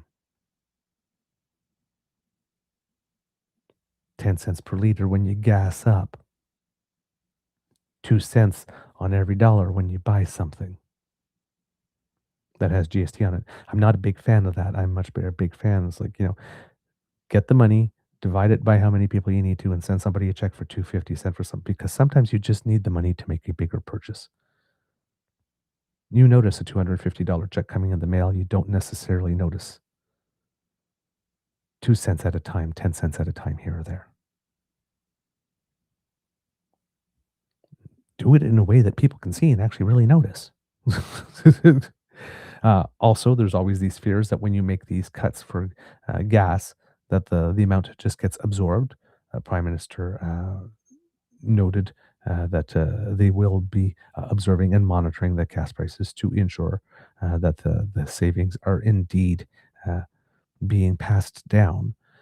But however, my problem again with this method of going is, let's say we get to the end of these 2 weeks of ceasefire and Donald Trump, who's now blockading the blockade, if you can figure that out, which doesn't help anything with regard to oil prices, because if he blockades the blockade so that what even is getting out, what Iran was allowing out doesn't come into the system, then that just increases demand for oil. It just makes the shortage worse. And if in response to Donald Trump's blockade, well, the Houthis go back and do blockade that other passage there in the Red Sea, then again, once again, we are getting much more now than oil and fertilizer and aluminum and sulfur and helium and things of the like being affected. And prices go up even more. So if we got stuff like that happening, right? We've had oil hit 111 a barrel at some point in this most recent crisis. But what happens when oil, if something should happen that makes it spike to 130? And the prices at the pumps go up another, despite these gas tax cuts, go up another 30 or 35 cents. And people are howling. What do you cut now? Oh, well, if your pair in terms of gas tax is nothing because you've already cut them all. And for the rest of this year, so you're going to have to take from something else. That's why I keep on saying the response can't always be cut taxes at some point. We got to start working on the side that gets people actually more, that doesn't leave more money in the pockets by cutting taxes or taking away fewer payroll taxes, but actually puts more money in their pockets by paying them more. If the people near the bottom and in the middle of the social economic structure do not have enough liquid cash to lubricate the system to keep money circulating and flowing, we have a problem. The problem is that too much of the money is at the top and not enough money is at the bottom where the people actually spend it in a way that multiplies the that has a multiplier effect that's beneficial for all of us. At some point, that's why I'm saying that GST move for food, where you were going to get one double payment or something like that, and then a couple of extra payments over the course of the year, and a big chunk, 250 or 500 or whatnot. That helps people. The government just turned around and says, well, like this, okay, we're going to take we all buy milk, eggs, and bread. We're going to take 25 cents off all of those. So the number of times you buy those in a year and whatnot, that's going to come up to a savings of, $70. Yes, but it doesn't allow you the agency to make an expense for your life if something comes up. Yes, I appreciate that my eggs are 25 cents cheaper every time I go and buy them. Yes, that's great. And let's say I buy a carton of eggs a week. Well, that 25 cents times 52, maybe if I just had it in one block, I might have been able to buy a pair of shoes that I needed. I am always a believer of doing these types of things in a way that gives the people the most agency possible. First, and two, as a PR guy, in a way that they can actually see. The government doesn't do anything for me. Well, you see it when you get a direct deposit in your bank account. Or back in the day, even when they used to print checks, then you couldn't help but see it.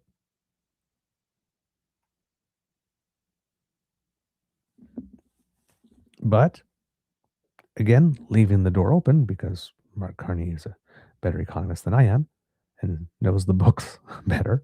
Uh, you know, that yes, if we are also recognizing the emergency and immediacy of now, that this could be a good 6-month measure. It is timed well with driving season. There is some merit to that. If some of the costs do get, some of that money does get trickled down in terms of, people who need to travel, things that need to be shipped and whatnot, that's not as expensive, and those we get the benefit of that lower price. Yeah, then fine. Yes, okay. Yeah, we're getting a little reduction, pennies here at a time, here and there. That's fine, or nickels and quarters. And maybe, like I said, that's for 6 months until they see, wow, this is how much more in royalties and stuff we've picked up. The current cost of this program is going to be about $2.4 billion. So the federal government's already, sacrificing another $2.4 billion that it hadn't planned to do. So when it presented its budget, of course, it's having some revenues that it didn't plan to gain as well. But yeah, but there might be. It might be more useful, and there might actually be more advantage for the government itself if at one point there was just um, an oil profits dividend that came along. Now, of course, for the government, however, we have to realize that this oil price boom, even though we're going to have a bit of an oil shortage, but the price boom and the revenue for it and from it, and we do have a bit of an advantage that, what it is that we can ship doesn't have to go through the Strait of Hormuz, what it is that we can ship from here. So we can get it to certain places and get paid for it.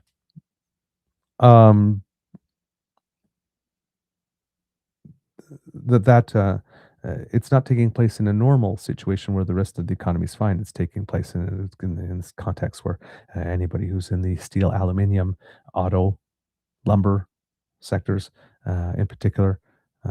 If I've missed any, I apologize, but there might be a few more, is being hit particularly hard, certain agricultural sectors. So, the economy isn't performing as well as it could be on all those fronts, and we have some hits, and that extra money from oil could sure come in handy to shore up some of those things as well, right? It's not all available for redistribution. But this federal government now, as a new, um, after having been in office for a year, has an opportunity to make a new first impression or a second first impression, which you very rarely get a chance to do. But because it is more popular and more supported than it was when it was brought in, that this government wants to make its first issue as a majority designate government one of affordability and tax relief of some kind, is an extremely strategically smart idea. That's a brand that this government wants associated with it as it is trying to find a way to squeeze Pierre out. The more the Liberals can do credibly on affordability, even if it is smaller chunks and smaller steps, knowing that there are some speed bumps yet to come, the better it will work to keeping the Conservatives at bay. That's for sure. So it's smart. It's smart. And like I said, even though I prefer there to be a specific amount in one shot, bulk amount that people could use, we don't have the data right now to determine what that amount should be, right? We would need at least a quarter of data on this price of oil and the impacts to determine, how much we would give back for this quarter.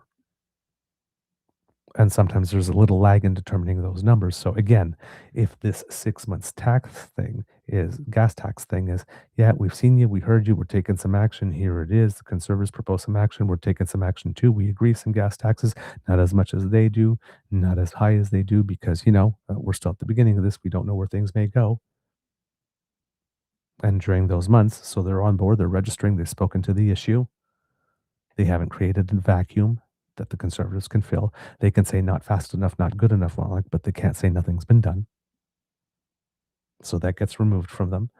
And after that period of 6 months, there might be enough data where the federal government then turns around. And it could be before that, after 3 months, there might be things that might be so bad and they can be a little more nimble and say, we have some data, we have some numbers now, we know how much we're getting, we know how much we can spare. Here's a little more. It's always better,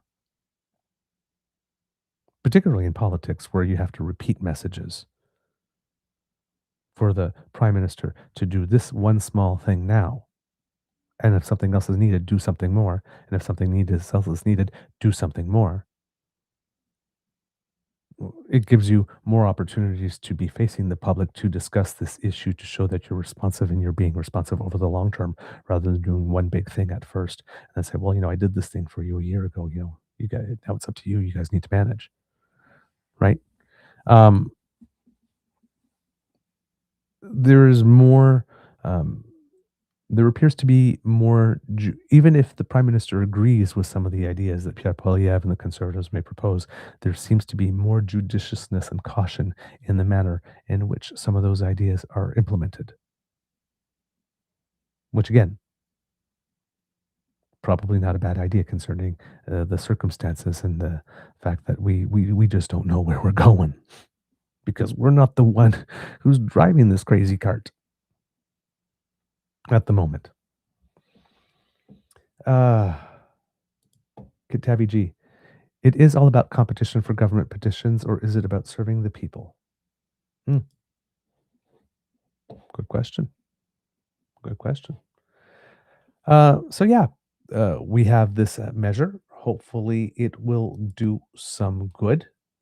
But that was some, like I said, definitely exceptionally good timing for it, and it will probably serve him well. Because sometimes you don't need to win an issue, right? You just need to neutralize it for the other person so that they can't make a lot of hay on it. And that may be what is happening right here with that move. Again, as I mentioned, Mark Carney having the option of um, layering on more help afterwards. All right. Let's see what else we have here. What's this? This is something about immigration. Okay, no. I was wondering if it was related to some of the stuff I was mentioning before, but it's not. It's a different story, so I can save that for another day. Something else that is going on. If you had not noticed, I got chatty about a whole bunch of other stuff and kind of went off my scheduled program today. Is that the President of Finland happens to be in town for a little bit. And for those of you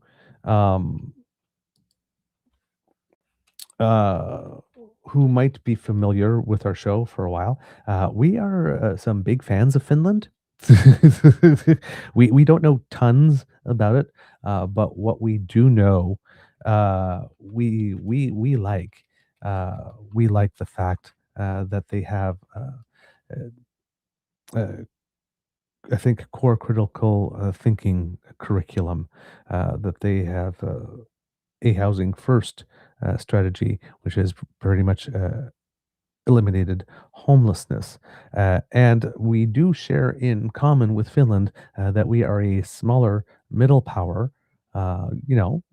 nation that likes to take care of its people, Nordic nation, nation with people that are relatively educated, and also sharing a border with a large global power led by someone who has lost their ever loving mind.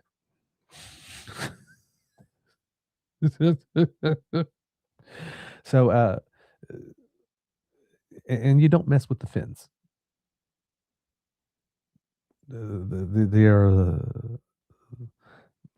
They are serious, rigorous people, thoughtful people, very smart people, very organized.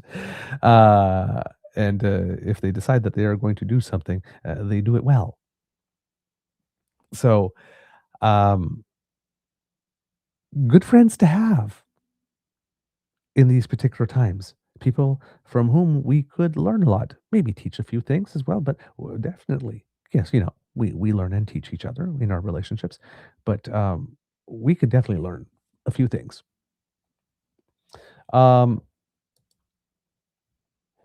Last March, like it was a long time ago, you may have seen this image going through your social media feeds. Prime Minister was in Hyde Park when he was away on a trip, and it seems that President of Finland was there as well, as were both of their lovely spouses, and they decided to go out for a jog together that morning, because the president. How was your Insta thing in India? In India, it was huge after I said I watched Durandar. How did I realize? But yeah. So just going for a jog, chatting away. Prime Minister, fairly fit person, likes to play hockey, take walks, jog. I think he runs half marathons, I think it was. I think near the beginning of his term, his wife had entered a half marathon, and he had decided, sure, why not? Why didn't I run too? And showed he was a good sportsman by waiting at the finish line when he was done and congratulating people who were finishing as well. President of Finland, also very fit and athletic, competes in triathlons, actually. So there you go. Like Mark Carney, again, a very clear speaker, no nonsense. Doesn't need a lot of flowery words in order to make the point. And they appear to have been developing a good friendship, personal friendship, relationship, which is good. It seems that they text each other pretty much every day. But the president of Finland was also, like I said, here for a couple of days, which is very good. And there is going to be some meetings, of course. And here, according to the Prime Minister's page here, there's a readout. It says, today, which was yesterday, the Prime Minister Mark Carney met with President of Finland Alexander Stubb during the president's visit to Canada. This is the first visit to Canada by a Finnish president in 12 years. Following the success of last month's Canada-Nordic Summit in Oslo, Norway, Prime Minister Carney and President Stubb discussed the importance of like-minded countries working together to ensure shared security and economic prosperity. The leaders issued a joint statement. So let's go take a look at that joint statement. All right. The joint statement says here, at a time of global transformation marked by strategic competition and an emerging international order, Canada and Finland share a common conviction. We must pursue both strategic autonomy and strategic cooperation to safeguard shared security and prosperity in an uncertain world. Our approach is one of values-based realism, upholding universal values, respecting diversity, and recognizing that global challenges must be addressed through broad-based cooperation that transcends traditional partnerships. In this spirit, we are investing in our people, our economies, and our security while building coalitions grounded in shared values and interests. As trusted partners, allies, and friends, we met in Ottawa on April 14, 2026 to advance a forward-looking agenda for the next phase of Canada-Finland relations focused on cooperation in the Arctic and maritime domains, defense, security, and resilience, and cutting-edge technology. Under the header, Strengthening Arctic and Maritime Cooperation, as Arctic nations, we will advance shared priorities through stronger Arctic research education, including Indigenous-led education and knowledge exchange, and closer cooperation on Arctic security, maritime safety, and polar capabilities. We will draw on our circumpolar expertise to pursue a joint research program between higher education institutions and research institutes and infrastructure. Building on existing close cooperation in shipbuilding, ice-capable vessels and technologies, climate action, and Arctic infrastructure, we will strengthen our collective capabilities in support of sustainable Arctic development, allied security, and safe, responsible navigation in northern waters.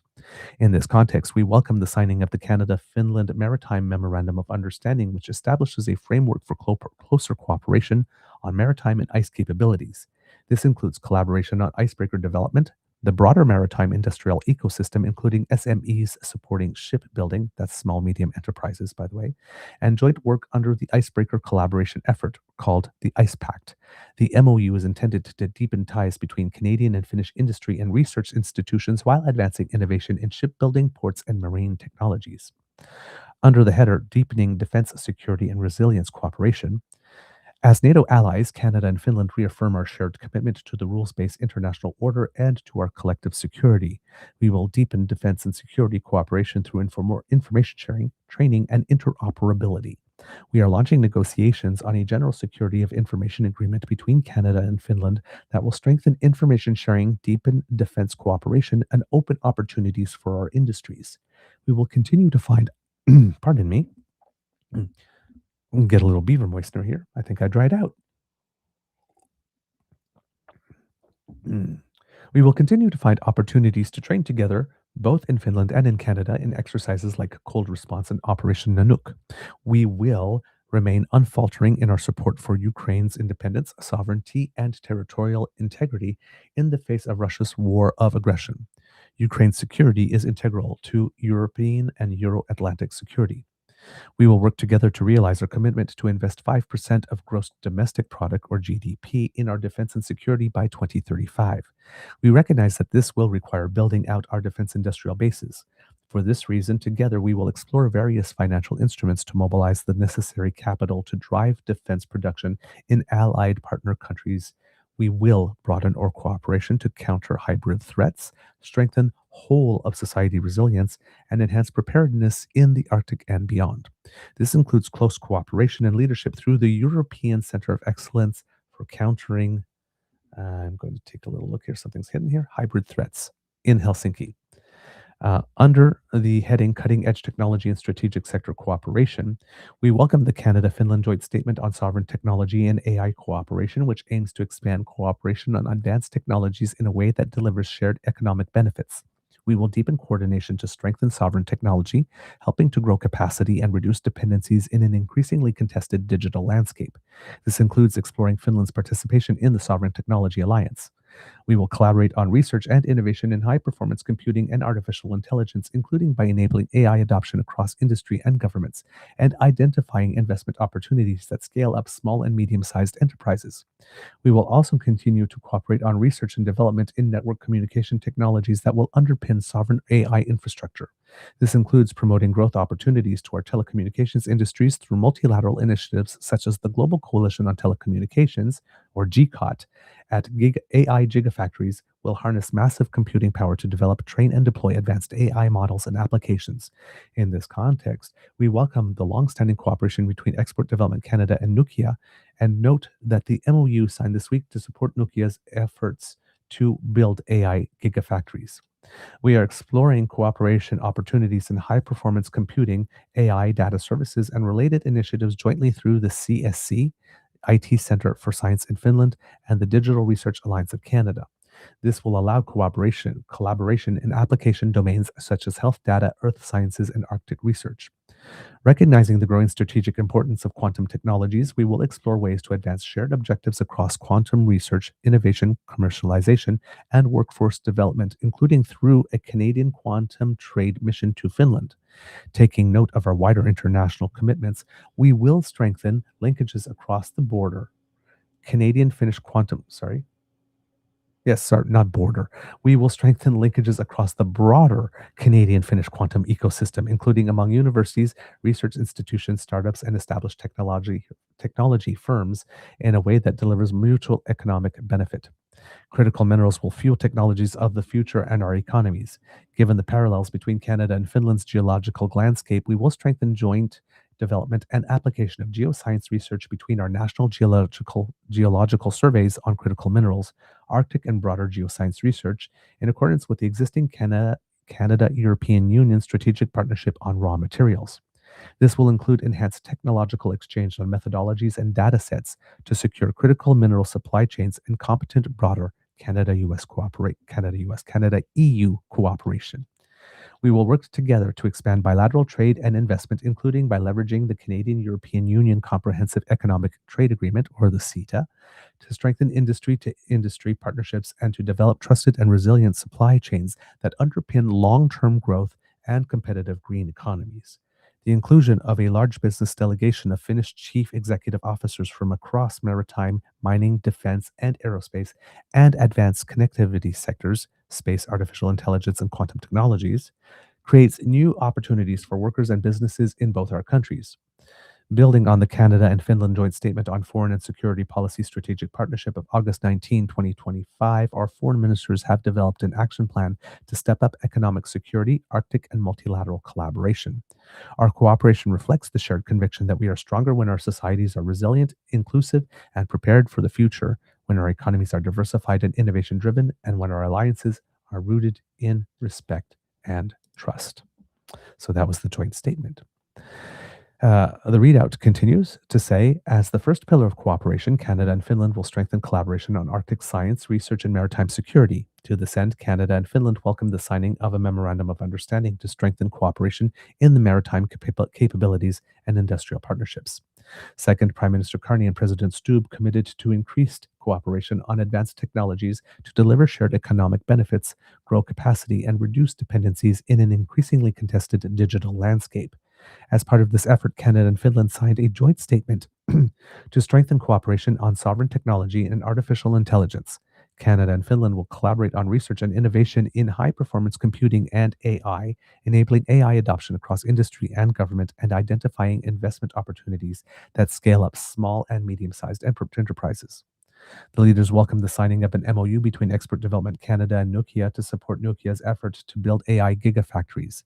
Canada and Finland will also expand collaboration across quantum research, innovation, commercialization, and workforce development, including through a Canadian quantum trade mission to Finland. The leaders committed to strengthening linkages across the broader Canadian-Finnish quantum ecosystem, including among universities, research institutions, startups, and established technology firms. The leaders also underscored enhanced cooperation on resource development, including critical minerals, to support the global energy transition. Finally, as NATO allies and close partners, the leaders reaffirmed their commitment to investing 5% of GDP in defense and security by 2035. Canada and Finland announced the launch of negotiations on a general security of information agreement between our countries to strengthen intelligence sharing, deepen defense cooperation, and open up opportunities for our industries. Prime Minister Carney emphasized the opportunities to deepen Canada's commercial ties with Finland, including by leveraging the Canada-European Union Comprehensive Economic Trade Agreement. Prime Minister Carney and President Stubb agreed to remain in close contact. So there you have it. That is the readout. And yesterday, after they took some time to meet and have a little bit of time, and here we have some video of the President of Finland being greeted by the Prime Minister and with all the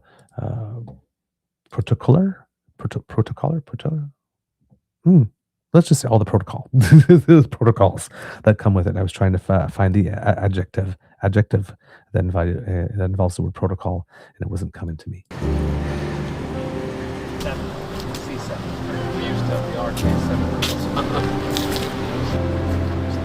Alex, it's a great pleasure to welcome you here.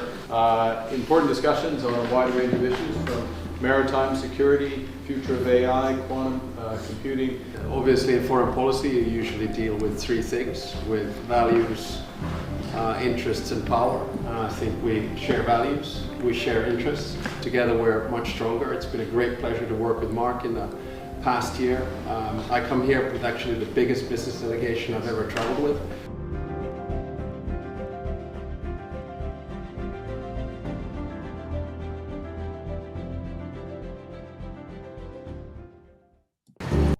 So there you have that. Like I said, they get along very, very, very well. Let's put that way. And the Finns are definitely a good friend to have. And in terms of leaders that are growing in admiration around the world, such as Mark Carney is and are gaining respect on the global scene, President Stubb is in the same category. He's also sharing that in common with Mark Carney, and Stubb also happens to benefit from a good relationship with Donald Trump personally. Apparently, they golf together now and then. So again, sharing some tips and intel on how it is to how would one say, maybe handle or even just having somebody to vent with. So, oh my God, I spent another hour on the phone with this guy. Ugh. Oh, tell me about it.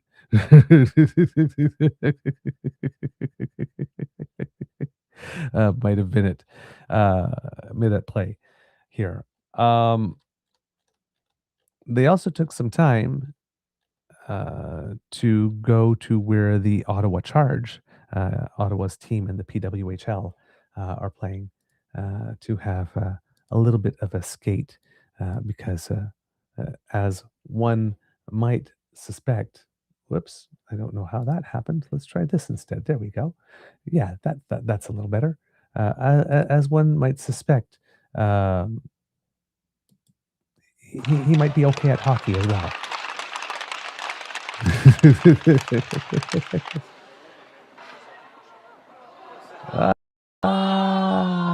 The goaltender scores the goal. I give you number one draft choice. That was President of Finland, Alex Stubb, the man, the myth, the legend.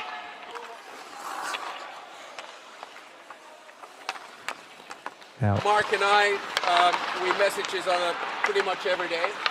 Sometimes it's about hockey, sometimes it's about the Blue Jays, but most of the time it's about NATO or Ukraine or Iran. I hope somebody got that. We did.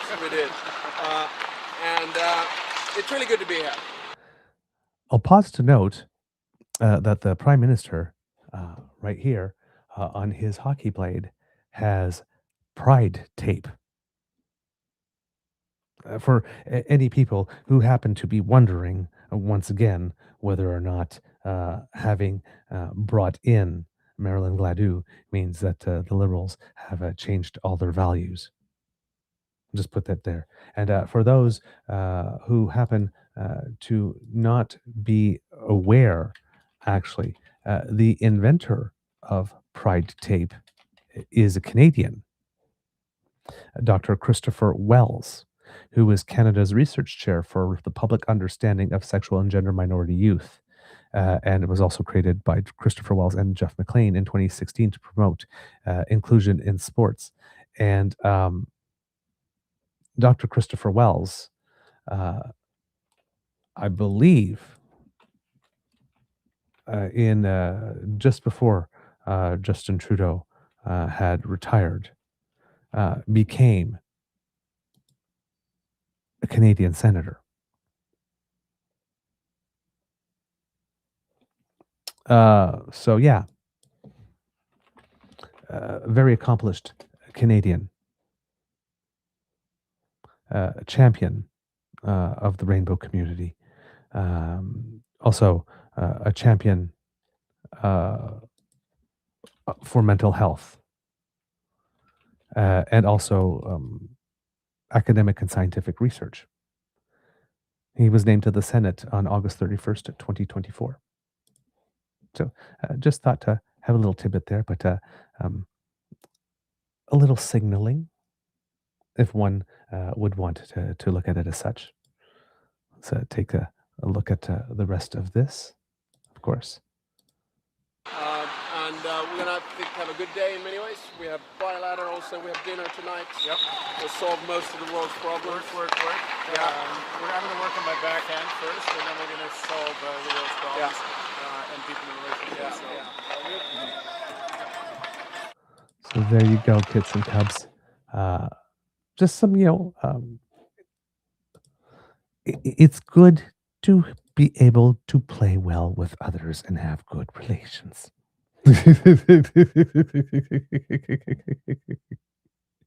These things matter. These things matter.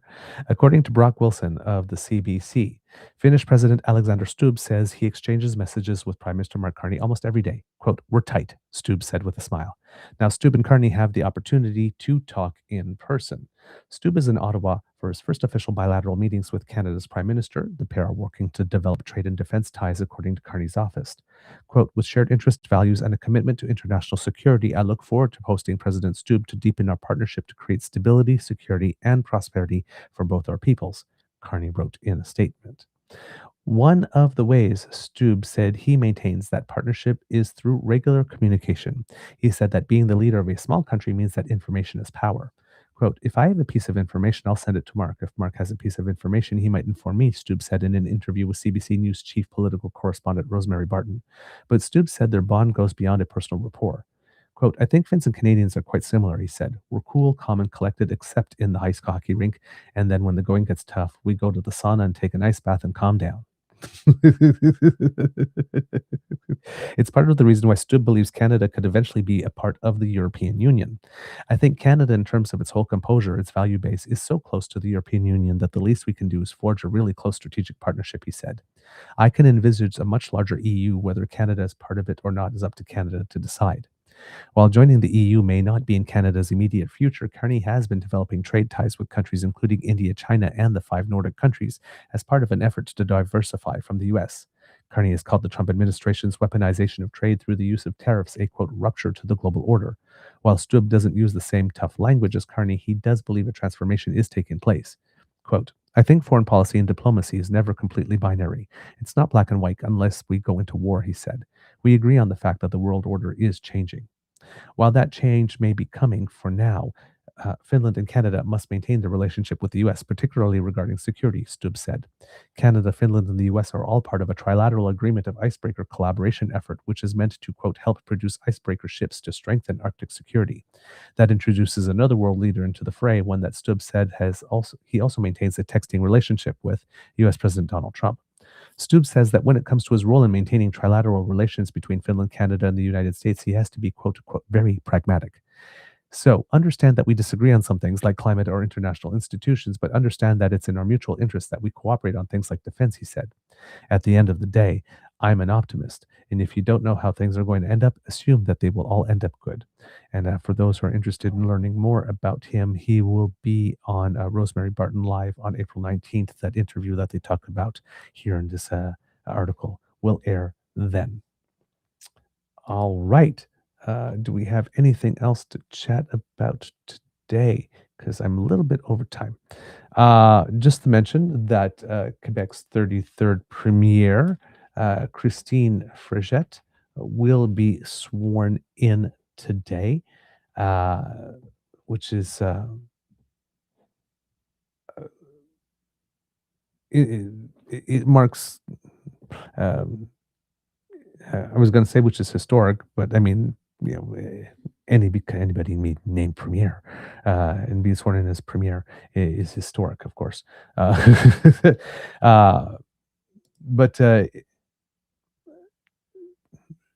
she is the leader, but it seems that it's going to be for some like a bit of an interim period because the province has to go to an election in October. The time is up there. So here it says. According to the Canadian press, Christine Frechette is set to be sworn in as Quebec's premier on Wednesday with less than 6 months to go before the provincial election. She defeated Bernard Drainville in a race to replace François Legault, who created the Coalition Avenir Québec in 2011 and had been premier since 2018. The 55-year-old Frechette will be the province's second female premier after the Parti québécois Pauline Marois held the role from 2012 to 2014. Frechette has said she will name a cabinet next week and intends to make at least one announcement in the coming days related to the cost of living. First elected in 2022 in the Sanguinette riding south of Montreal, Frechette held the economy and immigration portfolios in Legault's cabinet.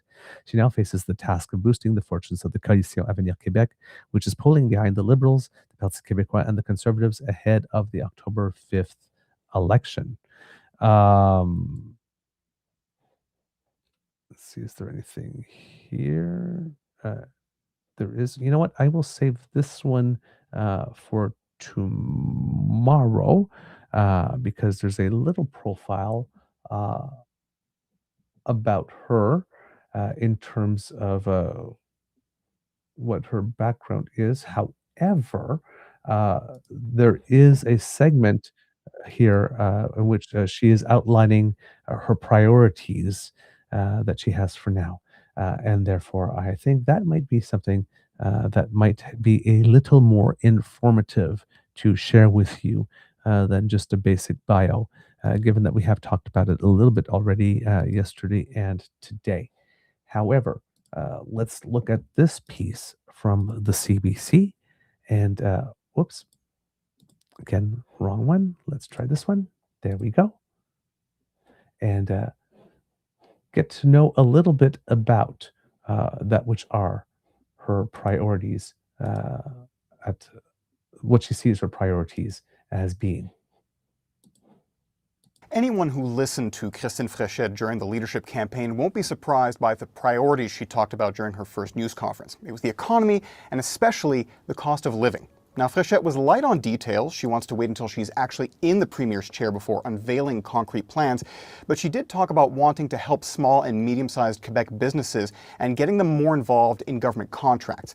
As for the cost of living, she brought up wanting measures to bring the cost of groceries down. She also touched on younger Quebecers and housing costs and a coming announcement on some kind of welcome tax refund. The premier-designate says as she was touring Quebec during her leadership campaign, these are the issues she heard about the most. people talk to me about the real estate issue, the cost of living, the cost of the grocery store.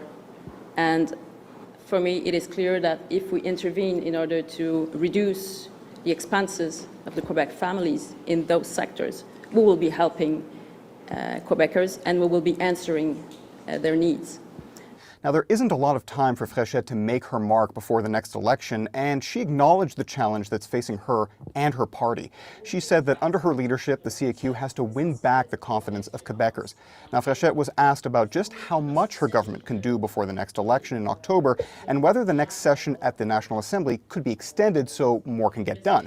She said that's not currently the plan, but even in that very short time, Fréchette wants to distinguish herself. It is to Quebecers to decide what is the exact nature of the change I'm bringing. I'm from another generation, Generation X. I'm a woman. We haven't had so many women, only before. We had Pauline Marois, and this comes with a certain number of change for Quebecers, but for them to decide. According to information provided to CBC News, Christine Fréchette will be sworn in as Premier on Wednesday, and her new cabinet will be unveiled sometime next week. So there you have that, kids and cubs. Hopefully things will go well for her in the time that she has, and maybe she can engineer a bit of turnaround for the party, because right now polling is indicating that if there was an election today, the CAQ would be dropped to 0 seats. But as I mentioned yesterday on the show, there is a word on the tweet that if anybody has the stuff to be able to save the party from being totally annihilated, without saying that, she's on the path to helping that party maintain government, I think that die is probably already cast. But yeah, she might be the person who is indeed able to do that. Get on cover here, of course, mentioning here that Pierre said he's not going anywhere following the double-digit by-election defeats. Of course, he has to say that at the moment. However, all of that, that decision isn't entirely his anymore. Now, is it? Depending on the moves that he's going to make over the next while. As we mentioned, caucus always has the capacity to invoke the Reform Act and give him the boot. So Pierre can say, he's staying, in you, you're gonna love him as much as he wants. And that decision is not entirely up to him anymore. We'll see what happens.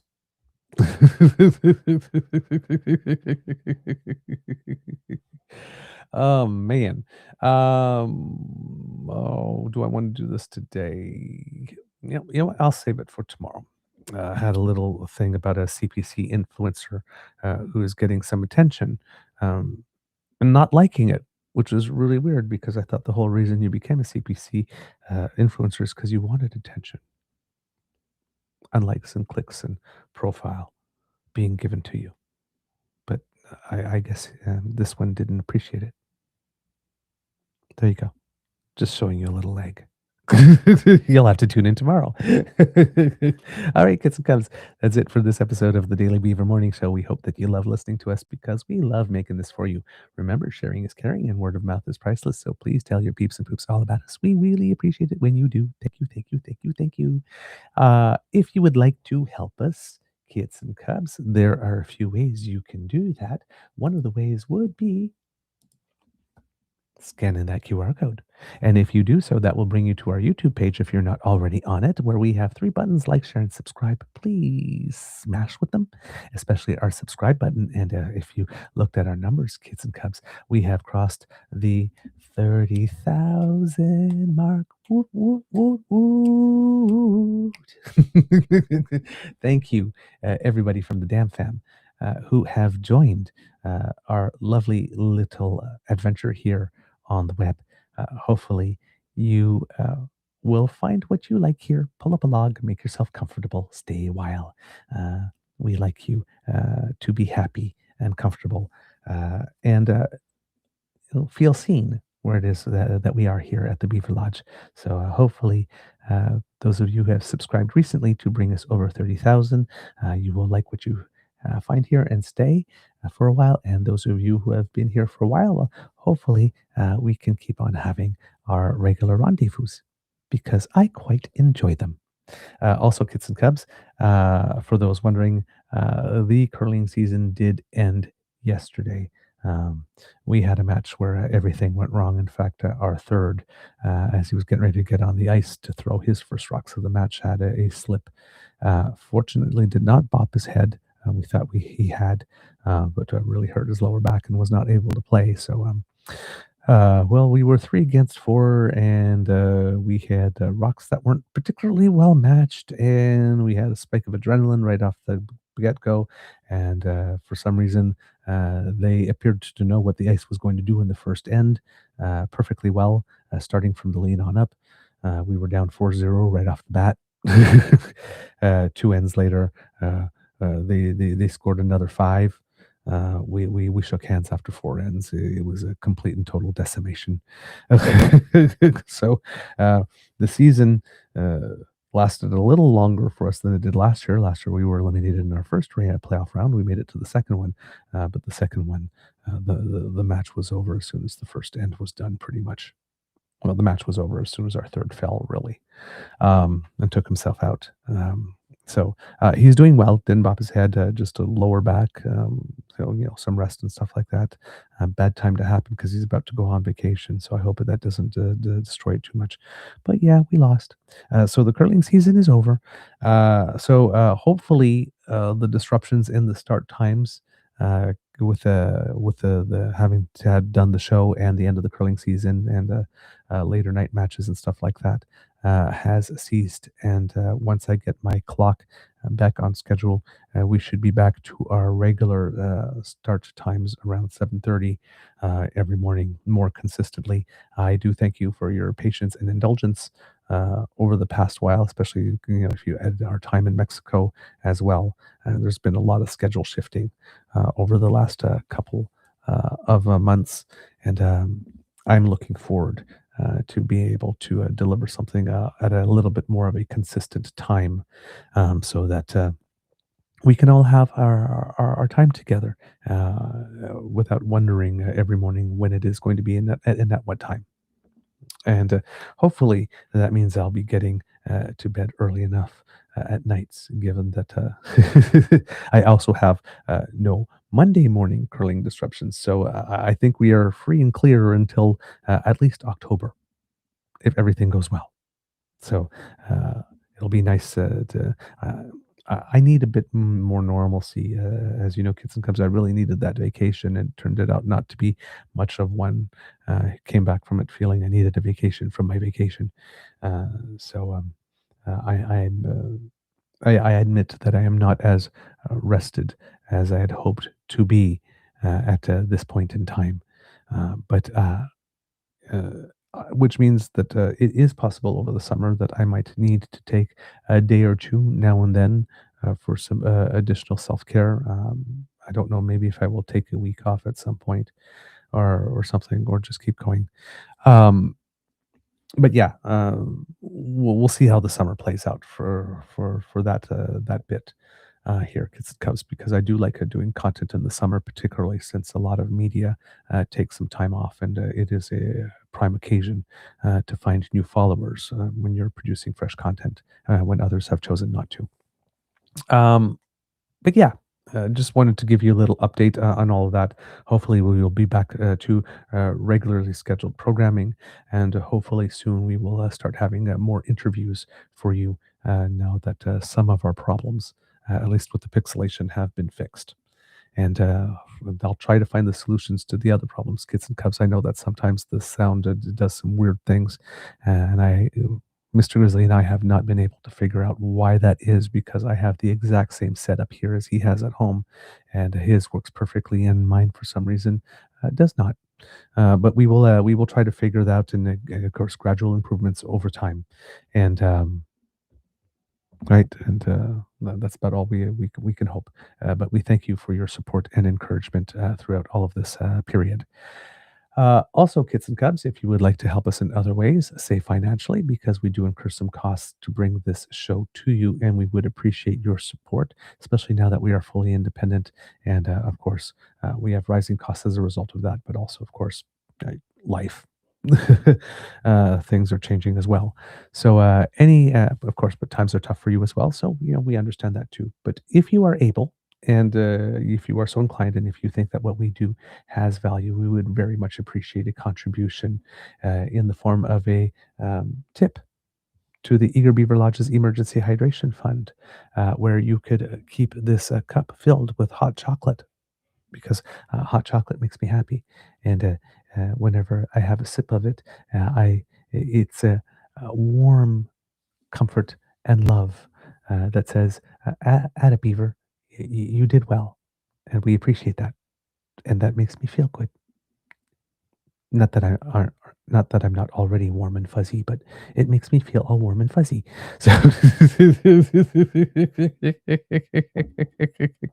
So, kids and cubs, if you would like to increase the fuzziness and warmth factor of this particular beaver, generous, well, this have to be generous, but anything you contribute, as far as I'm concerned, is generous. But an enthusiastic expression of encouragement in the form of a tip at the Beaver Lodge Hydration Fund by scanning this QR code would be most appreciated. And when you contribute this way, we get about 95 to 97% of your donation. We also have contributions via our YouTube page if you are contributing via Super Chat or buying a membership. We thank you so much for your support that way. It means a lot to us. We get about 70% of your donation that way, and it is an important source. I think one of the most, it has become the more important source of our revenues since we've made this switch. So thank you so much for enthusiastically participating there. And of course, if you are doing the Buy Canadian thing, kids and cubs, and would like to make a contribution because you don't want to donate any money to the US CE Tech Bros, then you could use our email address, truenortheagerbeaver@gmail.com, and send a direct transfer. A bank-to-bank transfer within Canada comes with no service fees, and we get 100% of your donation, which means more beaver. More donations means more beaver. It's just that simple. There's a direct correlation. Kids and cubs. So thank you for all that you are able to do for us. We really appreciate it. And if you are not able to contribute financially, as I mentioned, because times are tight, please don't worry, because your participation and your attention are the gifts that matter the most to us, and we would like to hear from you regardless. So please write us at truenortheagerbeaver@gmail.com and let us know what you think about the show. If you have any guest suggestions, if you like stuff and you want us to do more of it, if there's stuff you want us to do less of, please. If you have any questions about how we put the show together, or if you have any questions about politics subjects you would like us to deal with, please send them to us. We are happy to take requests. If we have the knowledge and the expertise to be able to meet them, we would be happy to produce some content based on things that you would like to see us do as well. So please send it all to truenortheagerbeaver@gmail.com. If you're looking for us at our socials, at True Eager on the Blue Sky Beaver Lodge, also on the Jitter, True North Eager Beaver on Facebook, our original home. We have the Damn Fam Instagram, powered by Kit Uncover. Thank you so much. We have the Damn Fam Discord, powered by the Damn Fam, who love to keep the conversation going outside of the show. So thank you to you as well. And we have our Substack. So all the places called Beaver Bites. So all the places that you can go to keep informed and to let us know what you think and to send us your comments. We read everything that you send us, even though we can't answer. And if you are watching on YouTube, we have the comment section right below. You can leave us something there as well. Kids and cubs. Because democracy is something that you do, we have the public consultation for the ALTO high-speed rail still underway, and that is going on until the 24th of April. So we still have a couple of days for that, I am going to put the link in the chat. So please go there and let your views be known, kids and cubs. If you are in British Columbia, the BC Conservative Party leadership race is on. And there have been some things going on here. There was one of the candidates 2 days ago, Mr. Ham. His name is Warren Ham, who dropped out of the race and put his support behind Yuri Fuller, the guy that reminds me of Pierre, but much calmer without as much arm flapping. So it seems like it's going to be an interesting race here. But yeah, lots of stuff to do here. Let's see what else.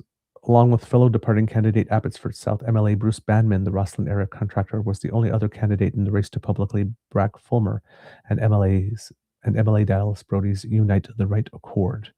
Ooh, okay. Anything with Dallas Brody is usually bad news.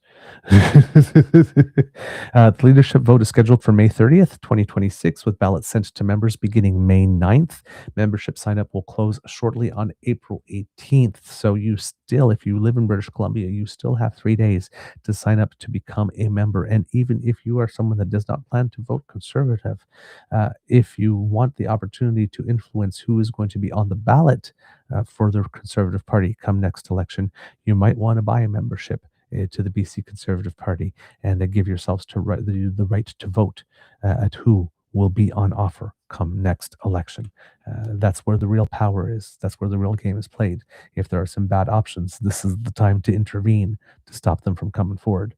So please do that if you're in British Columbia and watching the show. Participate in democracy at the party level and make sure that the Conservative Party, even if you would vote for them or not, do actually field the candidate that would do the less damage if they happen to win. The least damage, I should say, if they would happen to win. That's a good democratic move as well. All right.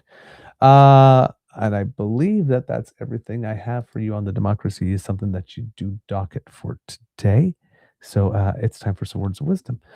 Kids and cubs, over here at the Beaver Lodge, we're getting ready for a transition from curling season to tennis season. And for the first time since I started playing tennis, the seasons have not overlapped. The courts are not open yet. When it so happens that life gives you an opportunity to take a little breather, why not take a little breath? Huh? See what I did there? It can be a tough world out there, kids and cubs. So please be kind to and gentle with yourself. And now at the count of 3, if you would, can I please have a little audience participation in the form of you saying, Mr. Beaver, please cue the cock on 1, 2, 3. Oh, yes.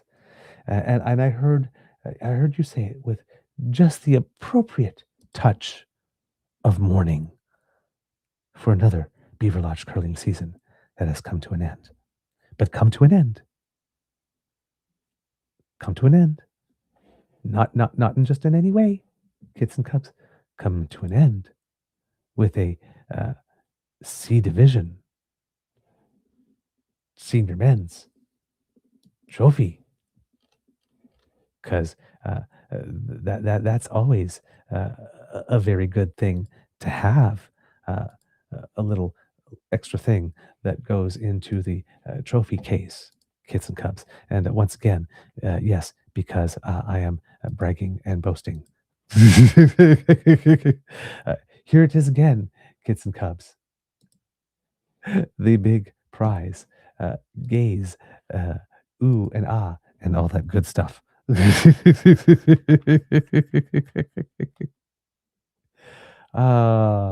Very happy. The season was far from a bust. So, thank you. And since you have shown the appropriate respectful mourning, Here's a little cock-a-doodle-doo just for you. You are listening to a True North Eager Beaver Media Incorporated podcast. The True North Eager Beaver podcasts are proudly brought to you by our founding sponsors, the Misfit Mysteries from Corvid Moon Publishing, your source for science fiction, fantasy, and cozy mysteries featuring a broad diversity of characters. CanadianTarot.com, their uniquely Canadian online eclectic tarot community, and the Peppermaster, hot pepper sauces made from farm-fresh ingredients to thrill your taste buds and expand your mind. We are grateful to the Crier Media Network for its support, Pete Jarvis for our artwork, and Paul Joseph Something for our opening and closing sequence music.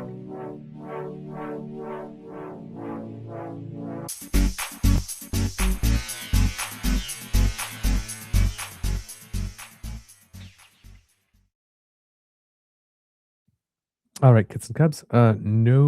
Nothing from Canadians who make us proud today, because I have a special exception. There's an image, or I guess a little bit of a video I saw. I don't know if we will get dinged for copyright because there's some music playing in the background with it. But as you know, kids and cubs, I was a dancer. And I personally believe that dance is joy. It's freedom. Yeah, I am never happier and never freer than when I am dancing.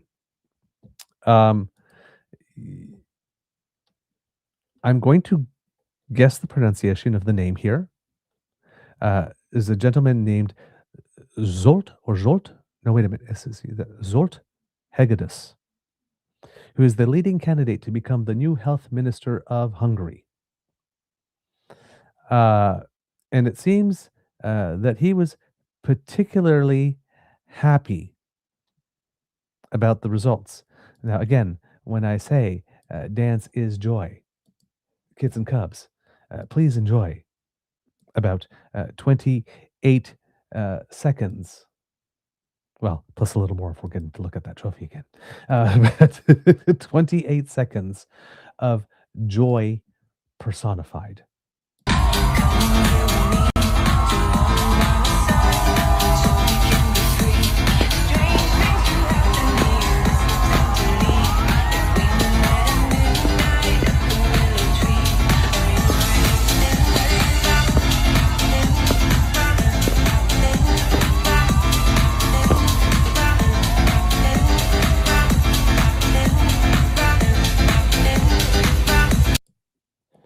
It feels, I think with this, that is scientific proof that it feels good to ditch a dictator.